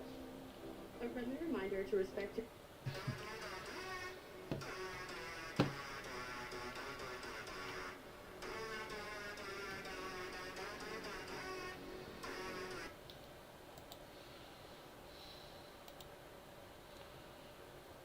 Yeah, be better, exactly. Get a better win. There you guys go. There's them coming out for the third period.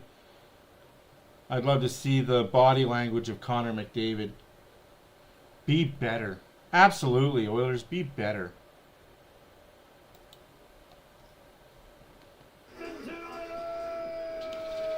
And I can't listen to the music with you guys because then we'll get copyrighted.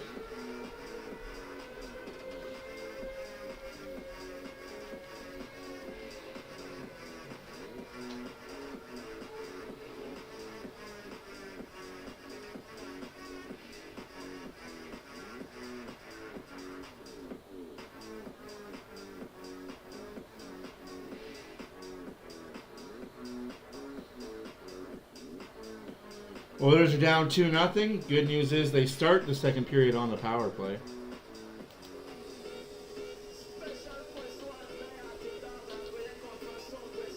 Shots are way too many to not enough for the Edmonton Oilers.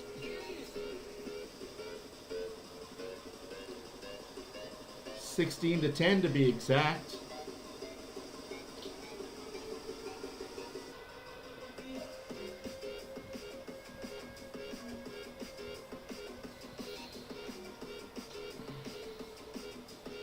Oh, they did put their backup in. I guess Seattle figured they seen enough at the court. They're going to put their third string goalie in.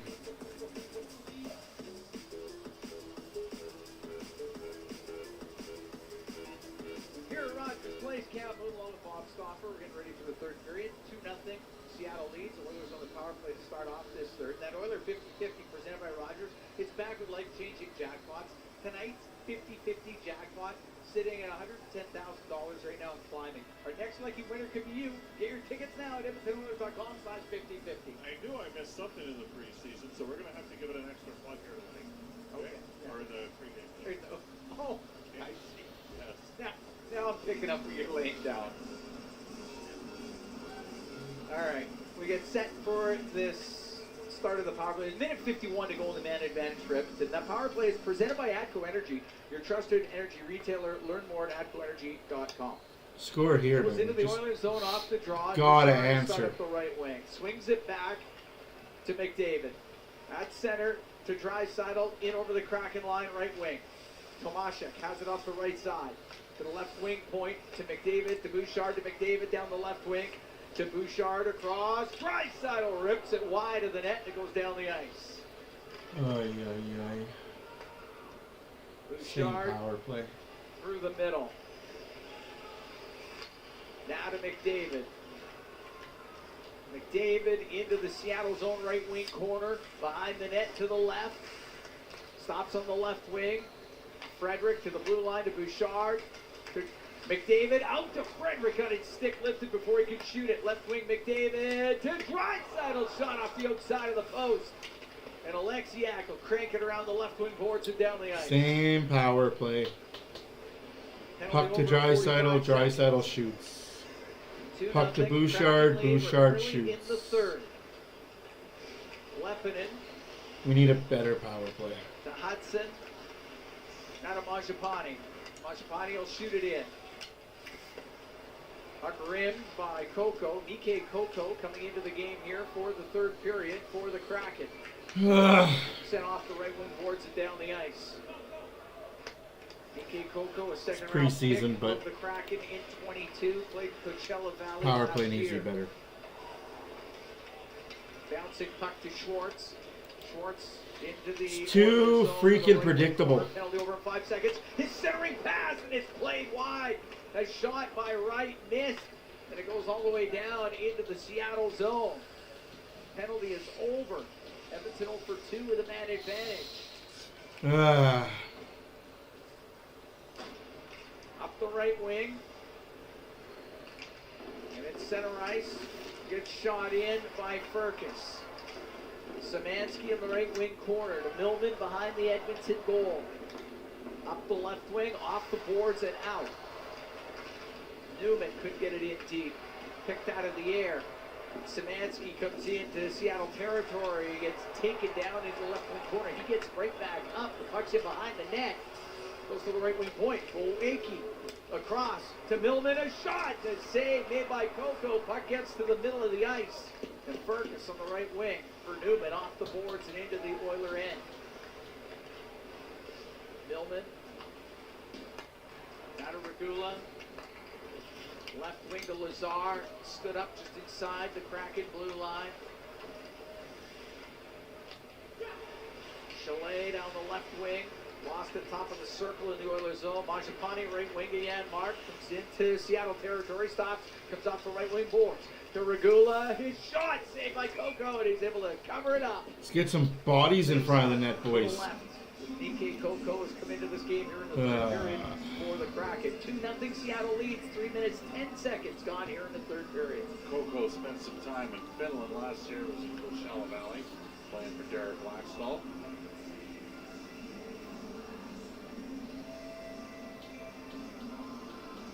Face-off will be to his left. Coco played in the World Juniors, 23 and 24. Right wing, that goes off the stick of Regula. Puck in the right wing corner. Now behind the net, Curtis Lazar. Stops on the left side to Janmark. He'll try to wrap it around. Saved by Coco, and he covers it up. It's funny how it's Lazar, Mangiapane, and Coco's out there. There was Coco Beware.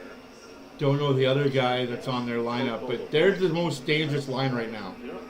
Janmark. No, I don't remember. Look him up right now. They're more dangerous than Draisaitl, McDavid. Maybe the coach needs to draw a better plan up and have McDavid, Draisaitl separated this season. Keep them separated. Shots are 18-10 in favor of Edmonton. Kraken are up 2-0. Here early in the third, and Fleury flips it out. Everly got it through the middle. The puck goes into the Oilers zone, and Draisaitl to the right wing to Frederick. To Bouchard. Side his own end, off the left wing boards, and Schwartz is going to keep it in. To Everly, right wing corner. Put it through the slot, there was nobody there. McDavid to center ice, now in over the Kraken line to Draisaitl, pass across, and the pass made by Bouchard. It hit a Kraken stick, and Coco kept it out. Ekholm dumps it in. Schwartz got it up to the blue line. Draisaitl on the right wing to top of the circle, but Everly there for Seattle. Now to Fleury. Like I get, Seattle's going to play all their best players at the same time when McDavid, Draisaitl are out there, but separate them, coach. Make the adjustment. Make the mid-game adjustment to separate them. Burkus lost it to Bouchard. Bouchard across to Bo Akey. He'll shoot it in. Off the right corner boards. Majapani. Boy, it's like watching paint dry. Washing up against that right side. Gets out of the right corner. Pass hits a stick. Battling on the right wing was Yarventi, and he gets Yarventi falls and over. Mahura will get it out for Newman off the right wing boards, but Millman gets to it first. Pokes it up the right side, and it gets out. 2-0 Seattle. Just over 5 minutes gone here in the third period. Beniers down the left wing into the Oiler end from the bad angle. That one goes. Might have went off. It's just different to me, man. It's just. Coco Lavoie, by the way, can't play parts of 5 seasons. This coach Right. is on a contract year where he is looking to get an extension. You've got the 2 best players in the NHL, and you've got nothing to show for it this game. It's preseason, I get that, but make your coaching adjustment now. Make your coaching adjustment now. Last couple of years. And I know there's guys out there trying to play their way into positions to get a good spots in organizations, but he simply just doesn't have the same intensity. Yeah. Comes out through the middle, just skips over the stick of Lazar. And Myers on the right. For Chalet back to the right wing. Boy, that's broken up by Lazar. A 3-on-1 for Edmonton. Lazar to the middle to Yeva. Couldn't get it back to Lazar. As coming back was Nelson to break it up for the Kraken and got it out. So Google passive. in his own end. Great This team opportunity just there for refuses to Edmonton. shoot. Inside his own zone. 3 odd man breaks in this game, and they've not got shots on goal. Gula to Lazar. In the Seattle end on the left wing. Lazar to the left wing corner, or to the corner, but he had Fleury on him, and the puck gets cleared to center ice. Shot in by Hayden. It goes in behind the Edmonton net. Hamlin. The left wing to Szymanski. To the right side to Clattenburg. Comes into the Seattle zone. Put it to the middle of the ice. Nobody there for the Oilers. Newman ran into some traffic. Olofsson now across to Hayden. 13.5 minutes left to go in the third period. 2-0 Seattle. Shots are 20-10 for the Oilers. Ekholm on the Just- left wing inside his own zone. Spins off the pressure. Now a long pass. Why- Glances off the Why stick is of it embarrassing? Clattenburg. It's preseason. And no, these tickets weren't $200. Forced back by Preseason Schwartz. tickets are way cheaper. Bouchard able to create a little separation, and we'll go in behind. They were sitting at like Edmonton net. 60, Drops 70 the puck bucks. to Draisaitl. He gathers speed through the middle. Now into the Seattle zone down the left side, goes to the left wing. But I get what corner, you're to the saying. blue line.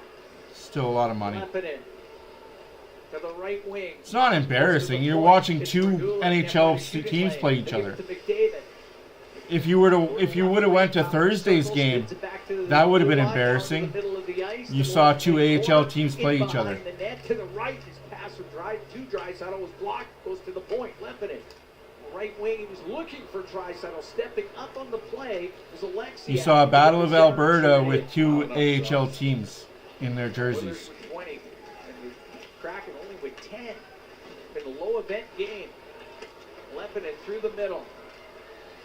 It's into the Kraken zone, forced to the left wing corner by Nelson. They're up against the boards. Gets to the middle of the ice. Odd man Again, runs here for apparently Myers. Seattle played To last Burkus, night and the didn't pass to Burkus, the just shot, this and lineup, saved by apparently. Skinner.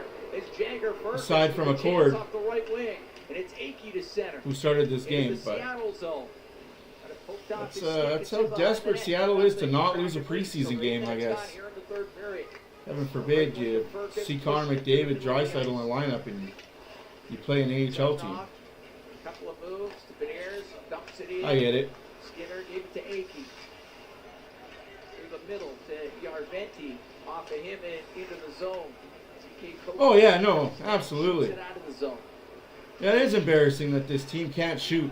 I don't know. Millman on the left.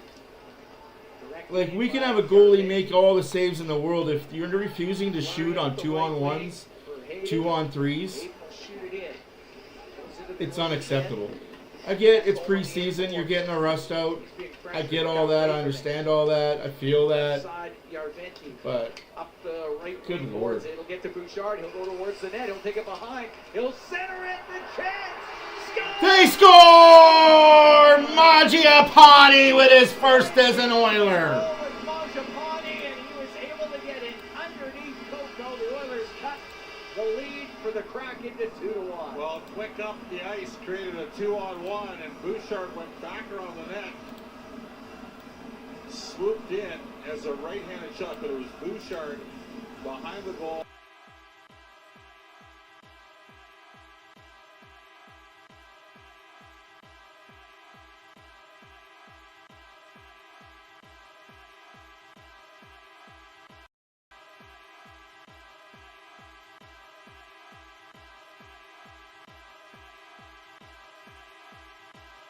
The first assist. Like I said, And the Oilers to within give him some one, life. trail 2-1 Give him something to cheer about. You get one, you can get two. This goalie's not an NHL goalie. For James Hamblin, goes in behind the net. Hamblin on the right side to Szymanski. Szymanski got it down low. It's in behind the goal. Hamblin will get to it, take it to the left. Hamblin at the top of the circle along the boards. Towards the net, Plattenberg and centering pass. That's just broken up. Szymanski attempting to keep it in, but Wright got it out. Right? Oh yeah, I know where I usually sit. They were. See, I don't go to Ticketmaster for resales because those guys will scalp the scalp out of you. They are like, I don't like Ticketmaster because it's all resellers. Ticketmaster is no longer a fresh ticket site; it's all a resale site. Andrew Mangiapane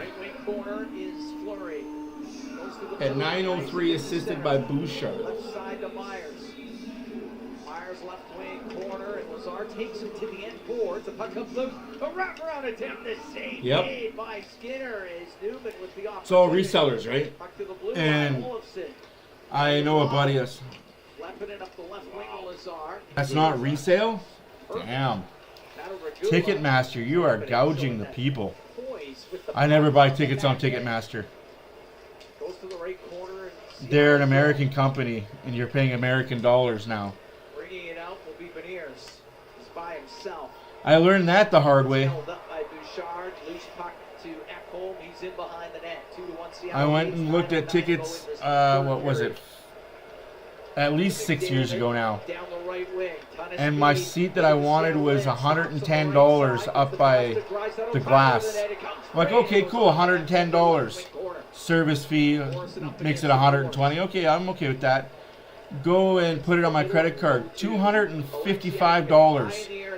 Because the $110 was the American price. Why would I want American price when I'm looking for a Canadian team in Ticketmaster.ca? Still, everything's American price there. It's just, so I use TickPicks. It's a Canadian site, Canadian prices. What you see is what you pay. But yeah.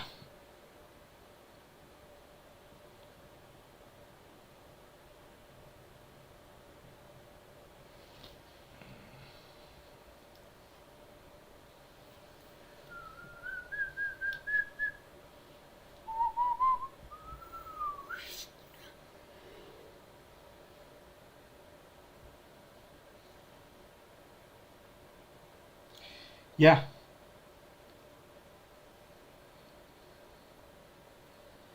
I don't understand that either. Like,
Yeah.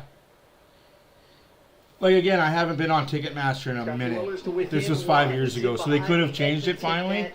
to finally realize, Draw oh the crap, Oilers we zone can't and charge American Left prices. side, Everly up to the blue line.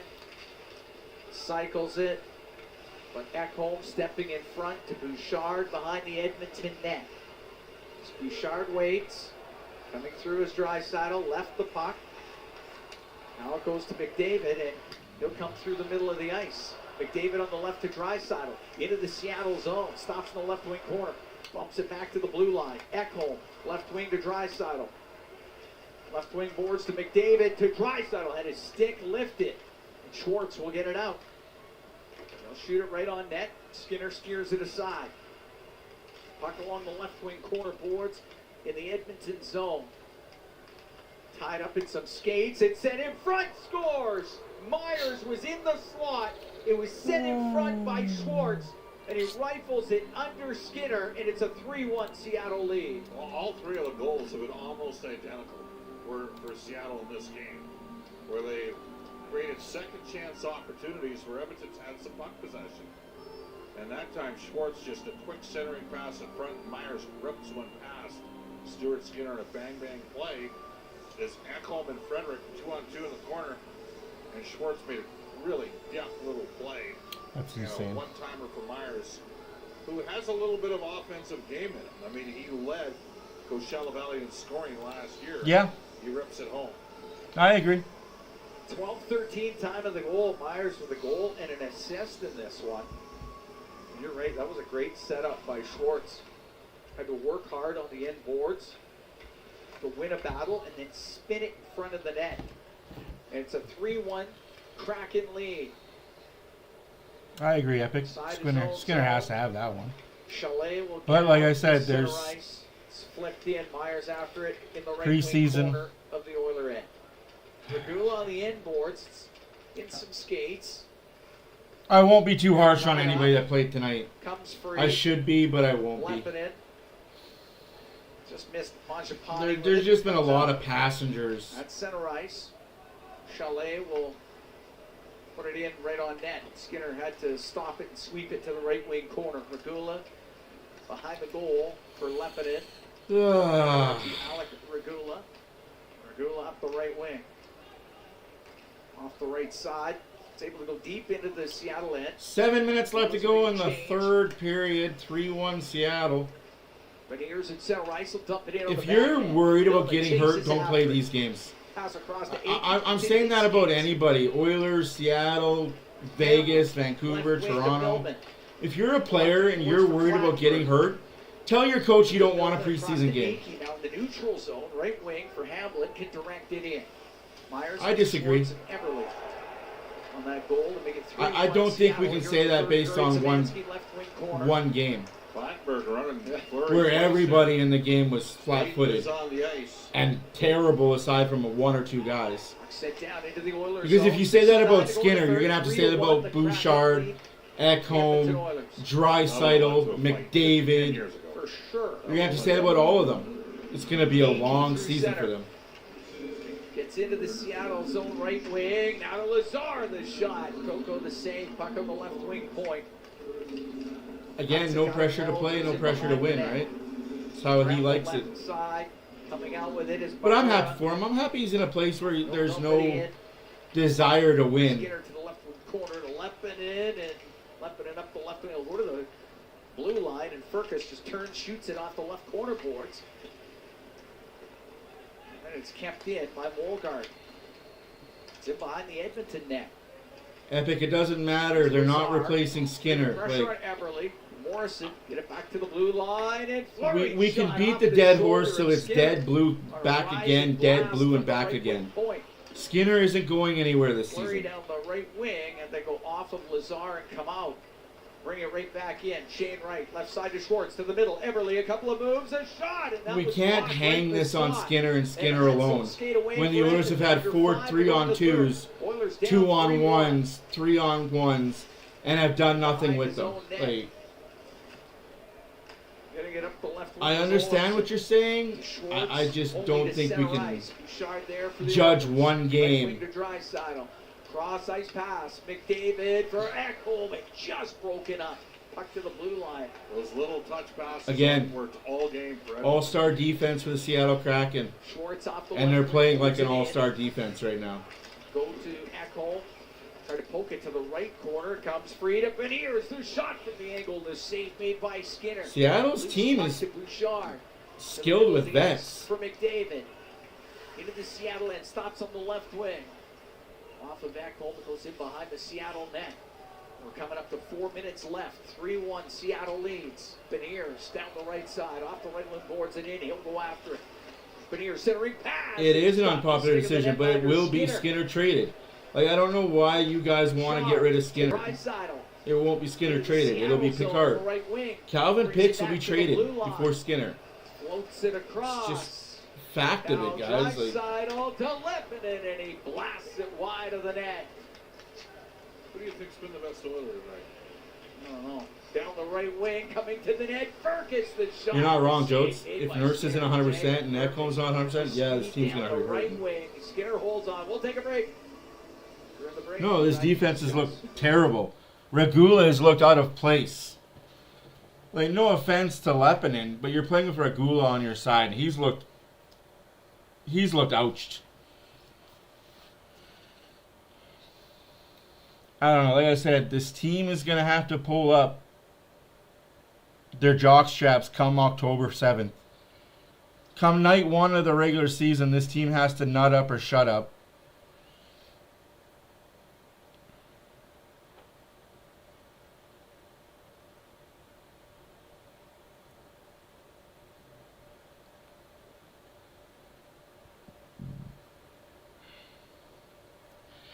Name 5 guys on the Oilers roster tonight that have looked good.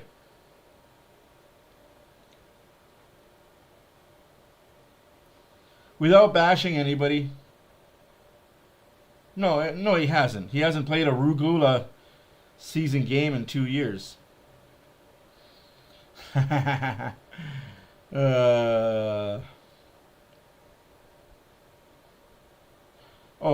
It's not just rust for Skinner. It's rust for Ekholm, Bouchard, McDavid, Draisaitl.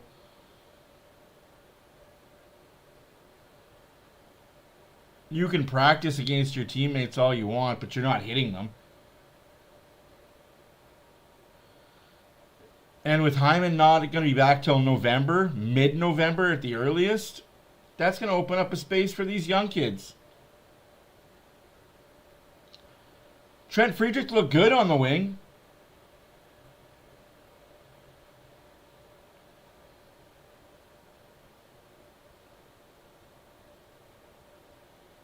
Yeah. We'll see.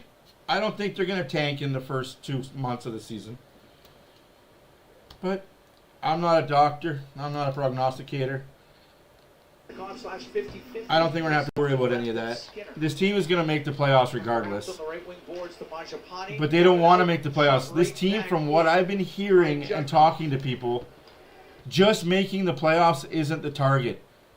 They want to win the division. They want to win the division. That is the target for this season. Division win. And it's doable. Vegas isn't that good. LA got worse. Calgary's going to be Calgary, mid at best. Vancouver's going to be mid at best. You just have to beat Vegas and beat out LA. Well, LA's their own downfall. They're hurting themselves. And Vegas, well, they're not going to be very good. This is Edmonton's division to win this year. This is their best chance this year than it has ever been. Staying healthy. Now let's remember, we got to stay healthy. Left. He'll put it towards the net. It comes across. It just unable to get his stick on it. Was Frederick Buck at the point. Bouchard, right wing to Draisaitl. 2:15 to go in the third. Oilers down 3-1. Draisaitl shot to the net. Saved by Coco as that one pinballed towards the goal. Cracking goalies are just standing on their head right now. It's kind of cool to see. Left side to McDavid to Ekholm, left point. Wanted to get it low to McDavid. That is flipped high in the air and out. You know, it's kind of cool to see that their goalies are playing well. Wire it in. Coco out of his net. Wow. Up against the boards and put it high on the glass. It's kept in by Draisaitl. Trying to get the pass low. Jugnauth got it to the blue line. Doesn't get out. Now it does. And it would have been offside, but no, I don't think so. Bouchard down the right wing to McDavid to the net. Misses it. McDavid backhand wide. Go here in the third. 3-1 Seattle. You're going to see Vegas have a drop-off. Now that they can't circumvent the cap without Eichel and Pietrangelo in the lineup to start the year, at least for the first month and a half, they're going to be in a hole. Guys, you don't forget, you can't circumvent the cap this year. Side of the goal. It was Frederick to McDavid to Bouchard, and he rips it off a leg and wide of the goal. You can't go out and get star players at the deadline and have them play in your playoff roster. Bouchard left wing to McDavid. He'll center it. Loose puck. Put on net. Save me by Coco. Back to the blue line. Bouchard. Left wing corner to McDavid. To Evan Bouchard. To Connor McDavid. Into the slot. Ekholm got tied up. Won't get a shot away. It's ripped towards the empty net and scores. That's game, folks. And it's 4-1. Oilers lose 4-1 to the Seattle Kraken because, of course, they do. That's the Oiler way. It's all good. Nothing to be upset by. Right? Nothing to be upset by. Nothing to cry over.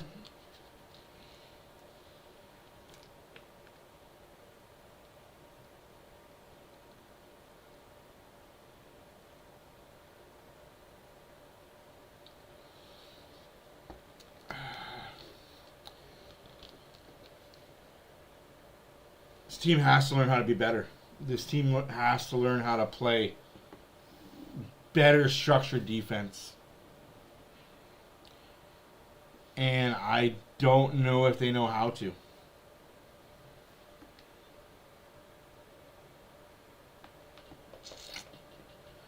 Oh, well.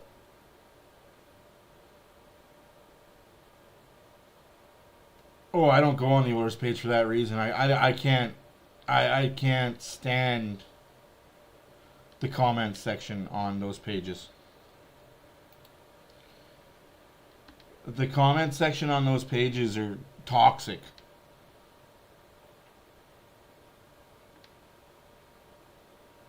Let's try this again for the fourth time, shall we? No, McDavid's signing a 4-year deal. You guys are going to love the term. And I'm not saying that to be a jackass. You guys are actually going to love the term. I know I like the term.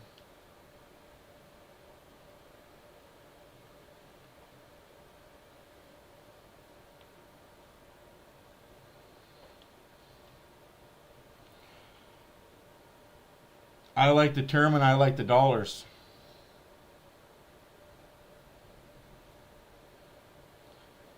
Wallman will sign by the weekend, and then we're going to focus on McDavid contract.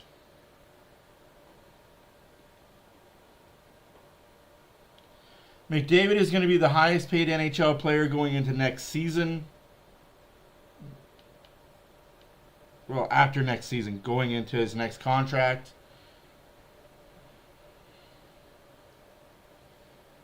From what I've been told,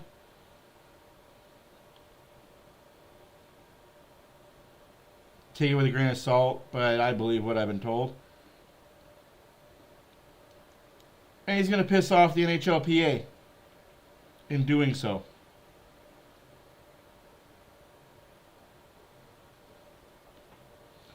Right?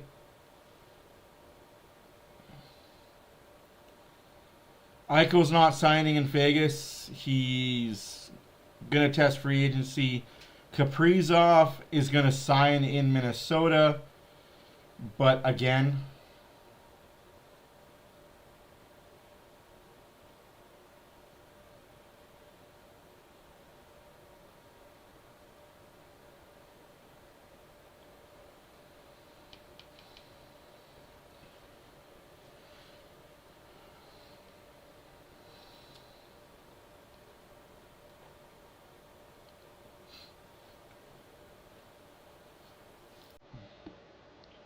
Alright.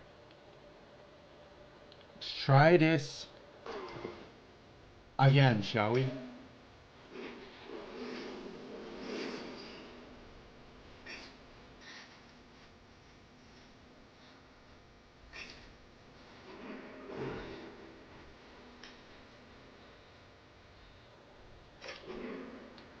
Get that stupid tether off. I wish I could turn it off before getting to this menu, but that's not an option.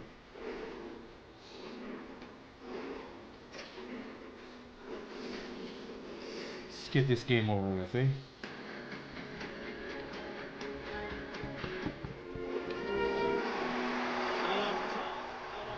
Let's hope my team...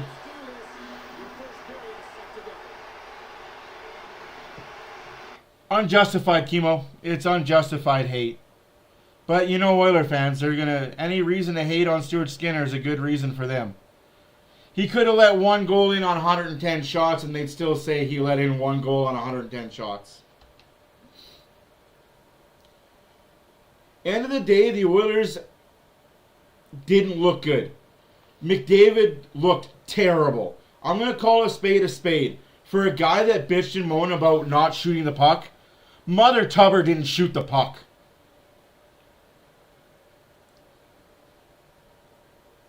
The best player on the ice was number 37 for the Edmonton Oilers.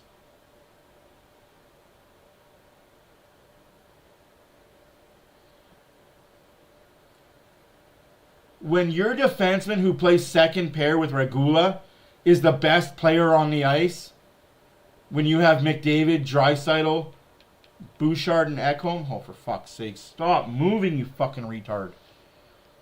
You got problems. I'm going to have to just take it down to semi-pro. Frick. Every shot they take seems to go in. But yeah.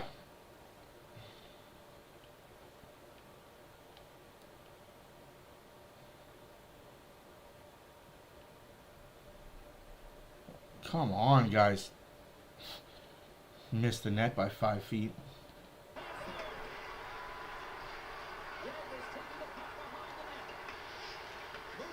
Like, anybody who watched the game could tell you if there was one Skinner could have had, sure. But when you've got 4 2-on-1s, 3-on-2s, 3-on... and you get nothing there, not just nothing, but not even a shot, you've got issues, especially when those names on those breakaways are Connor McDavid and Leon Draisaitl, or Connor McDavid and Matthias Ekholm. Like, give me a break. I'm sorry, but where's the hatred for them? Well, we want to keep McDavid happy, so we're not going to say a negative thing about him. Honestly, if the guy wants to walk, let him walk. He's not going to ask for a trade because any team he wants to go to, let's be real. Let's be 100% factual right now. Let's say McDavid gives the Edmonton Oilers a 5-team trade list. I want to go to this, and this team. They say, okay, we'll make it happen for you. They call up said GM and say, hey, Connor McDavid wants to come play for you, but this is what we want in return. We want this. We want 3 first-round draft picks. We want this. So now you're giving Connor McDavid to the team he wants to go to, but taking all their assets and their players that would help him win. So not really helping him. So he's going to be smart because he's not a dumbass and he has a really smart agent. Why give a no-trade list? Don't ask for a trade. Play this season out. Come free agency, go to the team you want to play for, sign a 7-year deal, $23 million per year, and they'll have the assets there that you want to play with. If they can fit you underneath their cap, which newsflash for you, those teams that he wants to go to can't. Without not re-signing 2 or 3 of their players. That includes Toronto, that includes Colorado, Vegas, LA, Florida. The best opportunity that McDavid has to win is in Edmonton. The best roster he has to win in is in Edmonton.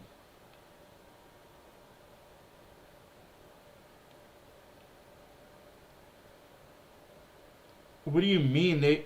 They've done a lot of good things. Like, I don't understand your hate for him, but then again, you do blame Bowman for the allegations that happened to the Blackhawk player, which is kind of ludicrous to me. But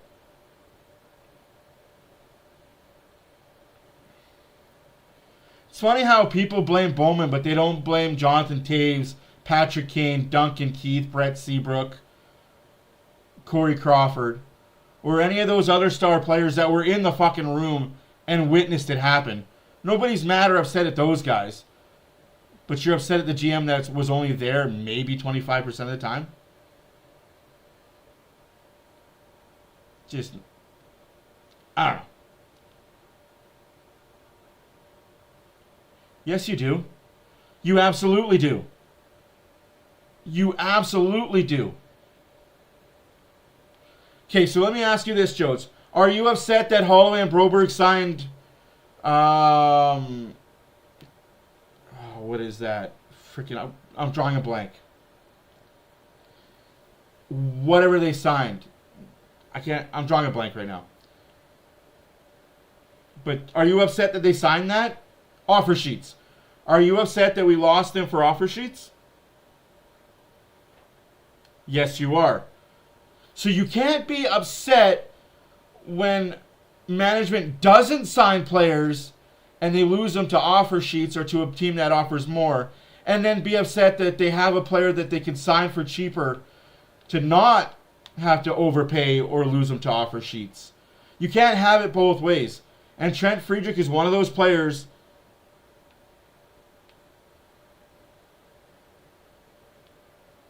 No, but I don't understand why you're upset with Bowman. Like, I guess I'm just not understanding your upsetness with Bowman. He's done a hell of a job as a GM.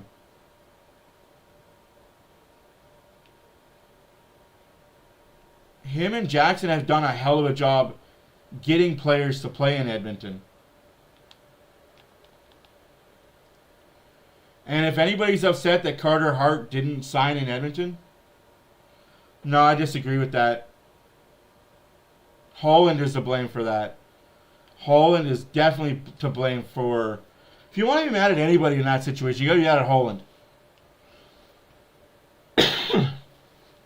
But that's my thought right there. Like, you're mad that we lose players, but then you're mad when we're signing guys to keep them as Oilers long term so we don't lose them.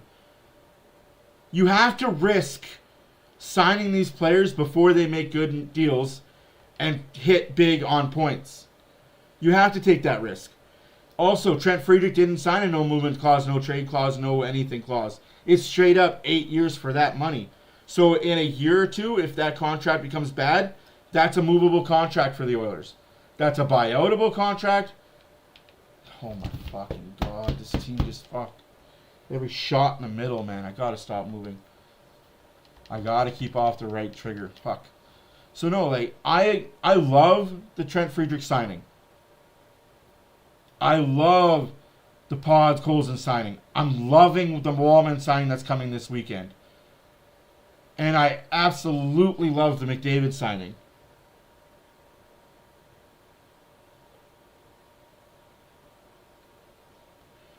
What do you mean? Broberg was never staying here. Broberg was never signing a contract here. I can tell you with 102% factuality, they offered Broberg $2 million.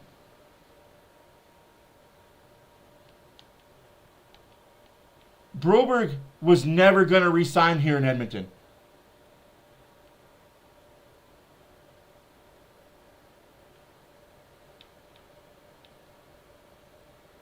After what happened with Larson and the management team, and for whatever reason, Broberg was never re-signing here. And again, Broberg didn't want to be traded anywhere. And nobody wanted Broberg as a trade offer. This is where you get lost in the sauce. Broberg wasn't a good trade asset. How many NHL games did Broberg play?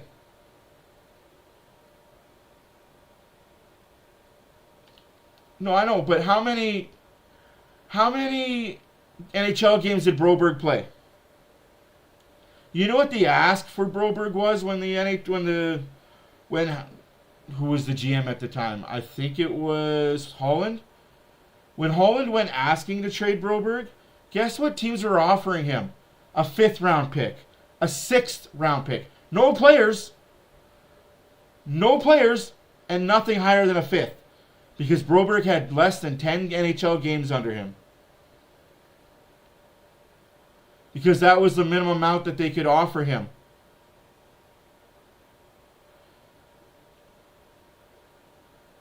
That was the minimum amount that they could offer him where the Oilers would let him go.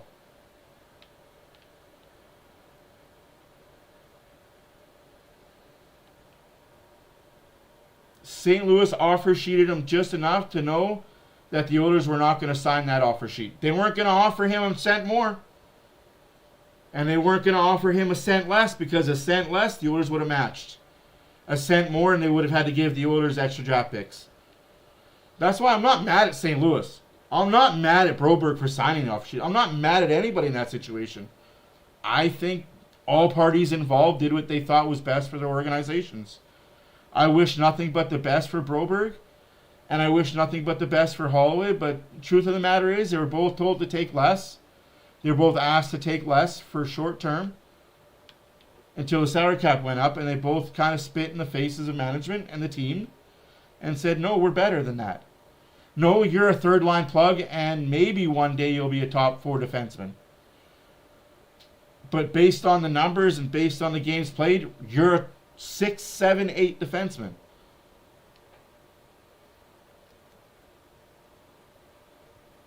And don't get me wrong, Holloway exploded last season. Absolutely. But he had power play time where he wasn't going to get that power play time here in Edmonton, right? Like, there's reasons that it happens.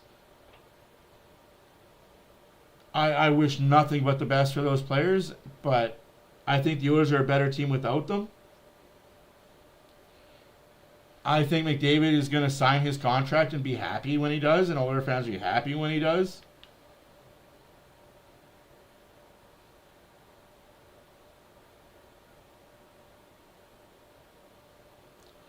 What do you mean they didn't sign Skinner to anything? So you think Skinner's not even worth 2.6? What starting goalie were you going to get worth less?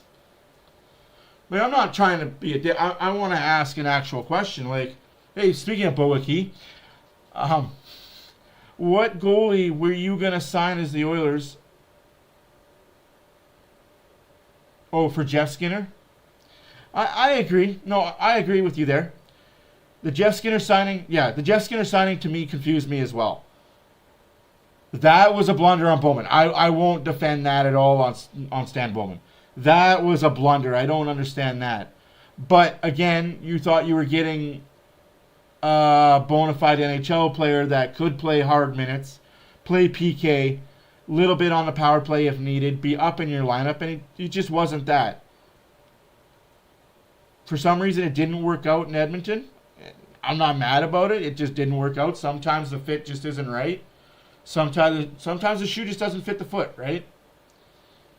And you can't be mad about it. Like, that's one of those risk rewards. Got you to a cup final, right? That was Jackson? Well, same thing. I don't blame Jackson. Can't get mad at a guy for it, right? Like, he tried. Like, that's one thing that I will give certain GMs credit for. They go out and they find those diamonds in the roughs. But a lot of it is fluke, right? A lot of it is you got to get lucky. And sometimes the Oilers do get lucky. Like picking up Ike Howard, lucky they did that. Getting Leppinen, that's pure luck.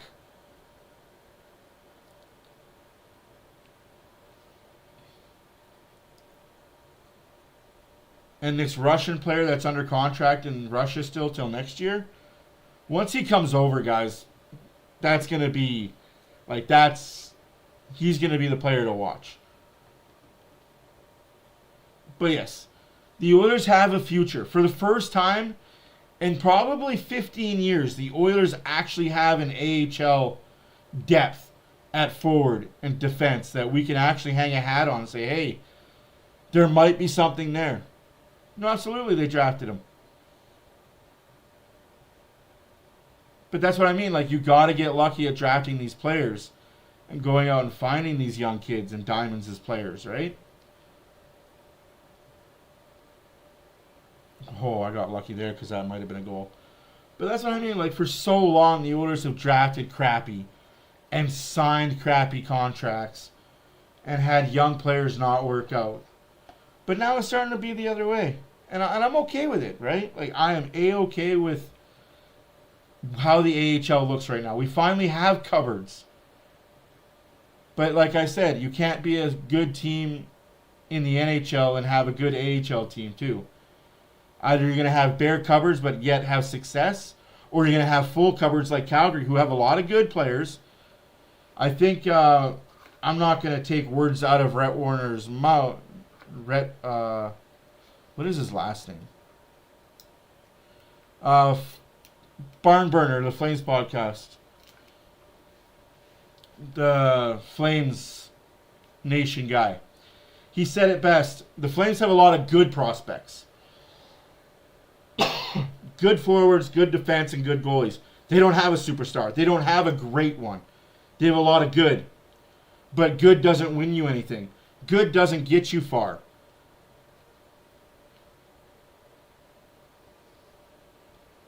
Wallman is 5 years at 5.5.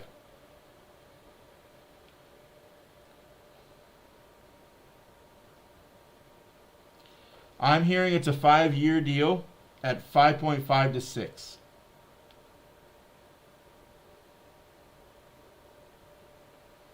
Which isn't bad for a guy that can play the way Wallman does. A guy that we've needed in this lineup for a long time. Now, barring healthiness, right? Like, oh, we could talk to her blue in the face, but if there's an injury, we also have to remember last year what McDavid and Draisaitl missed the last 15 games of the season, respectively. You put McDavid and Draisaitl in those final 15 games, we win the division.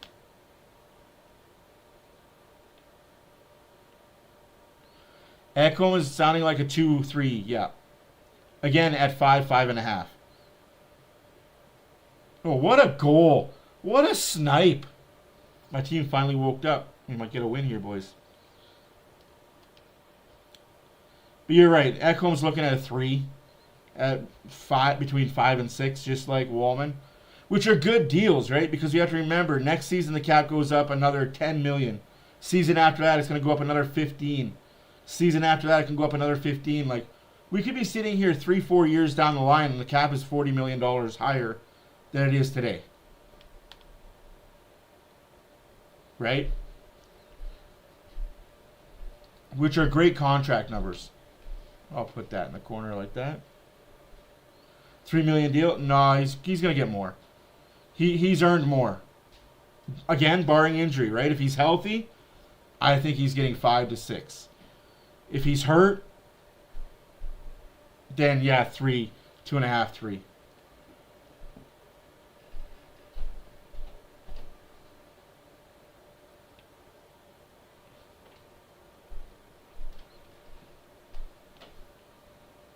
Again, just my speculation. And he's going to stay healthy. Like, that was a freak accident that he had. Freak injury, sorry. Pulled groin? Ouch. Or whatever it was. What was it? Torn groin muscle or whatever they call that. I'm not a doctor. I don't know the medical term for it. But most people can't even get out of bed when they have that injury. This guy was skating.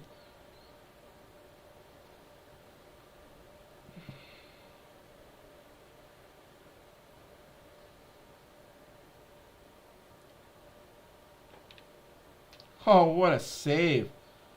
Fuck, about time I made a save.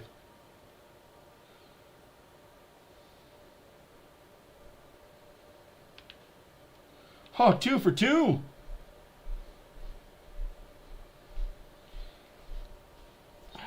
It will be 4.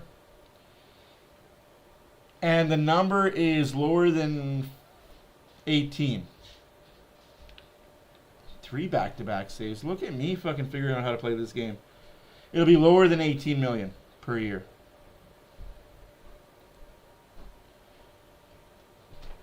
I can't tell you how much lower, but lower than 18. Lower than 18, higher than 10.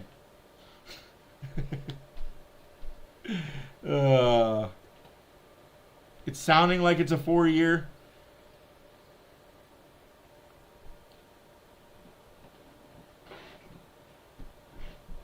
But it could also be a 2-year. 2-year window. Oilers, show me what you got. Skinner's final year this year. Who are you going to sign as a goalie next year? With what money are you going to use? You're going to use the rest of the next year's cap in a goalie. You're going to have to. You're going to have to pay next year's starting goalie $7+ million a year. You're just going to have to.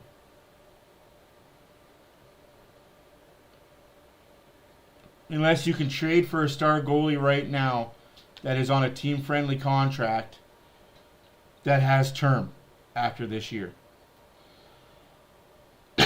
Trade Picard, Henrique, Janmark for a star goalie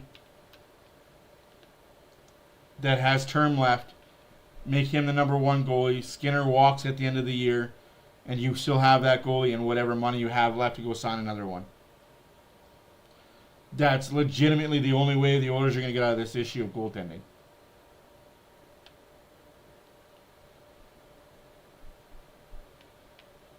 Damn, that was a hard shot.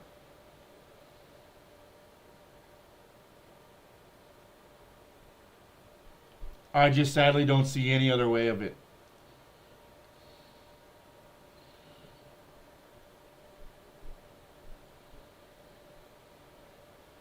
Like, I wish there was another way around it. I really do. I wish there was another way around the goalie situation that we have, but this is what happens when you sign young. Yeah, they are. They're the only contracts you can move. Who else are you moving?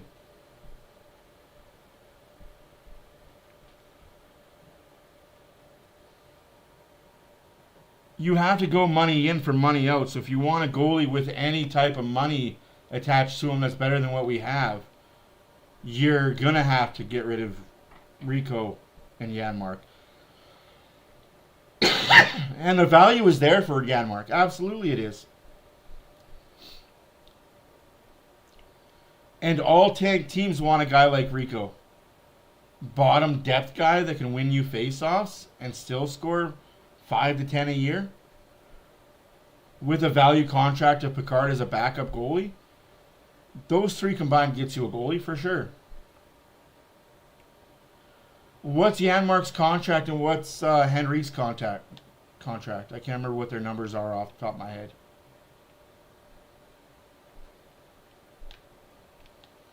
Sloppy playboys. They will.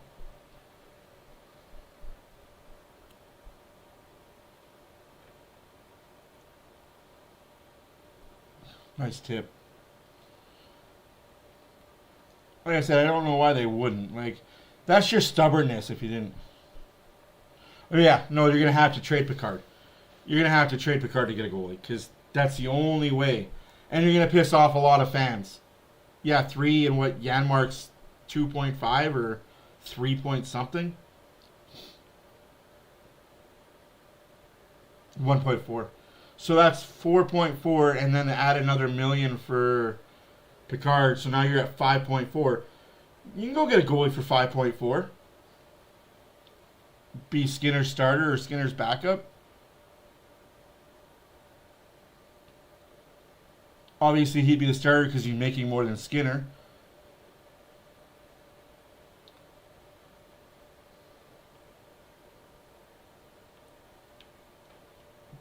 There's also, I hate to say it, but the Mammoth have a goalie right now that doesn't want to play in Utah.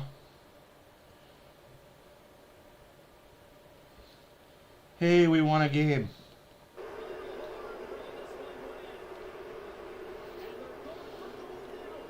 Did I get a 9.5 save percentage though? I don't know. Did I do enough to get the coach's approval?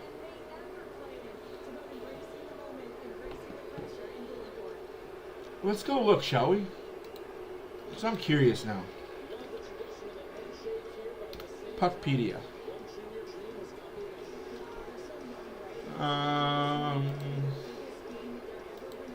goalies.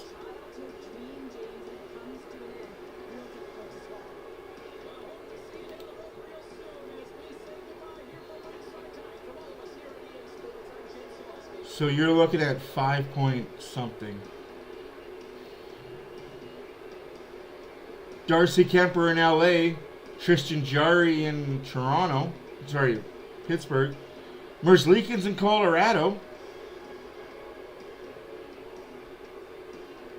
Grubauer in Seattle,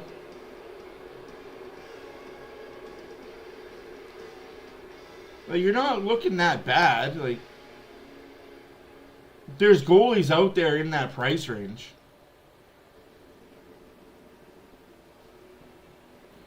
Is Picard making 2? I thought he's only making 1. Yeah, he's only making 1.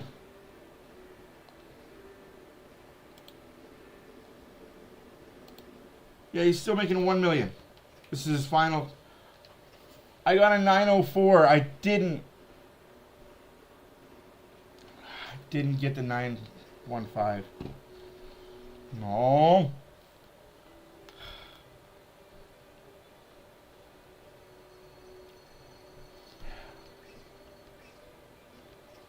That's garbage.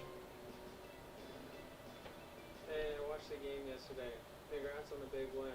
Now it's important to focus on your health and recovery to make sure you can play at a high level in the next game. Good luck.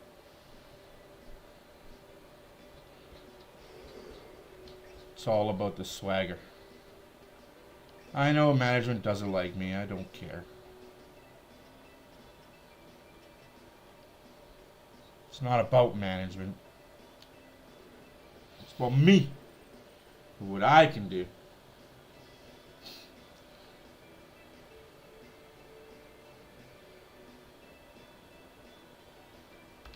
That's right.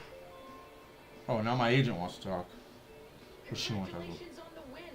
You've made it to the gold medal game at the World Junior Tournament. This is a huge deal. It's your chance to shine on a global stage. Your form score here will set the tone for your draft ranking. 75 form score. Opportunities to improve your draft stock with your own team. This tournament is your first impression for the hockey world. So keep your focus. Give it your... I will save that.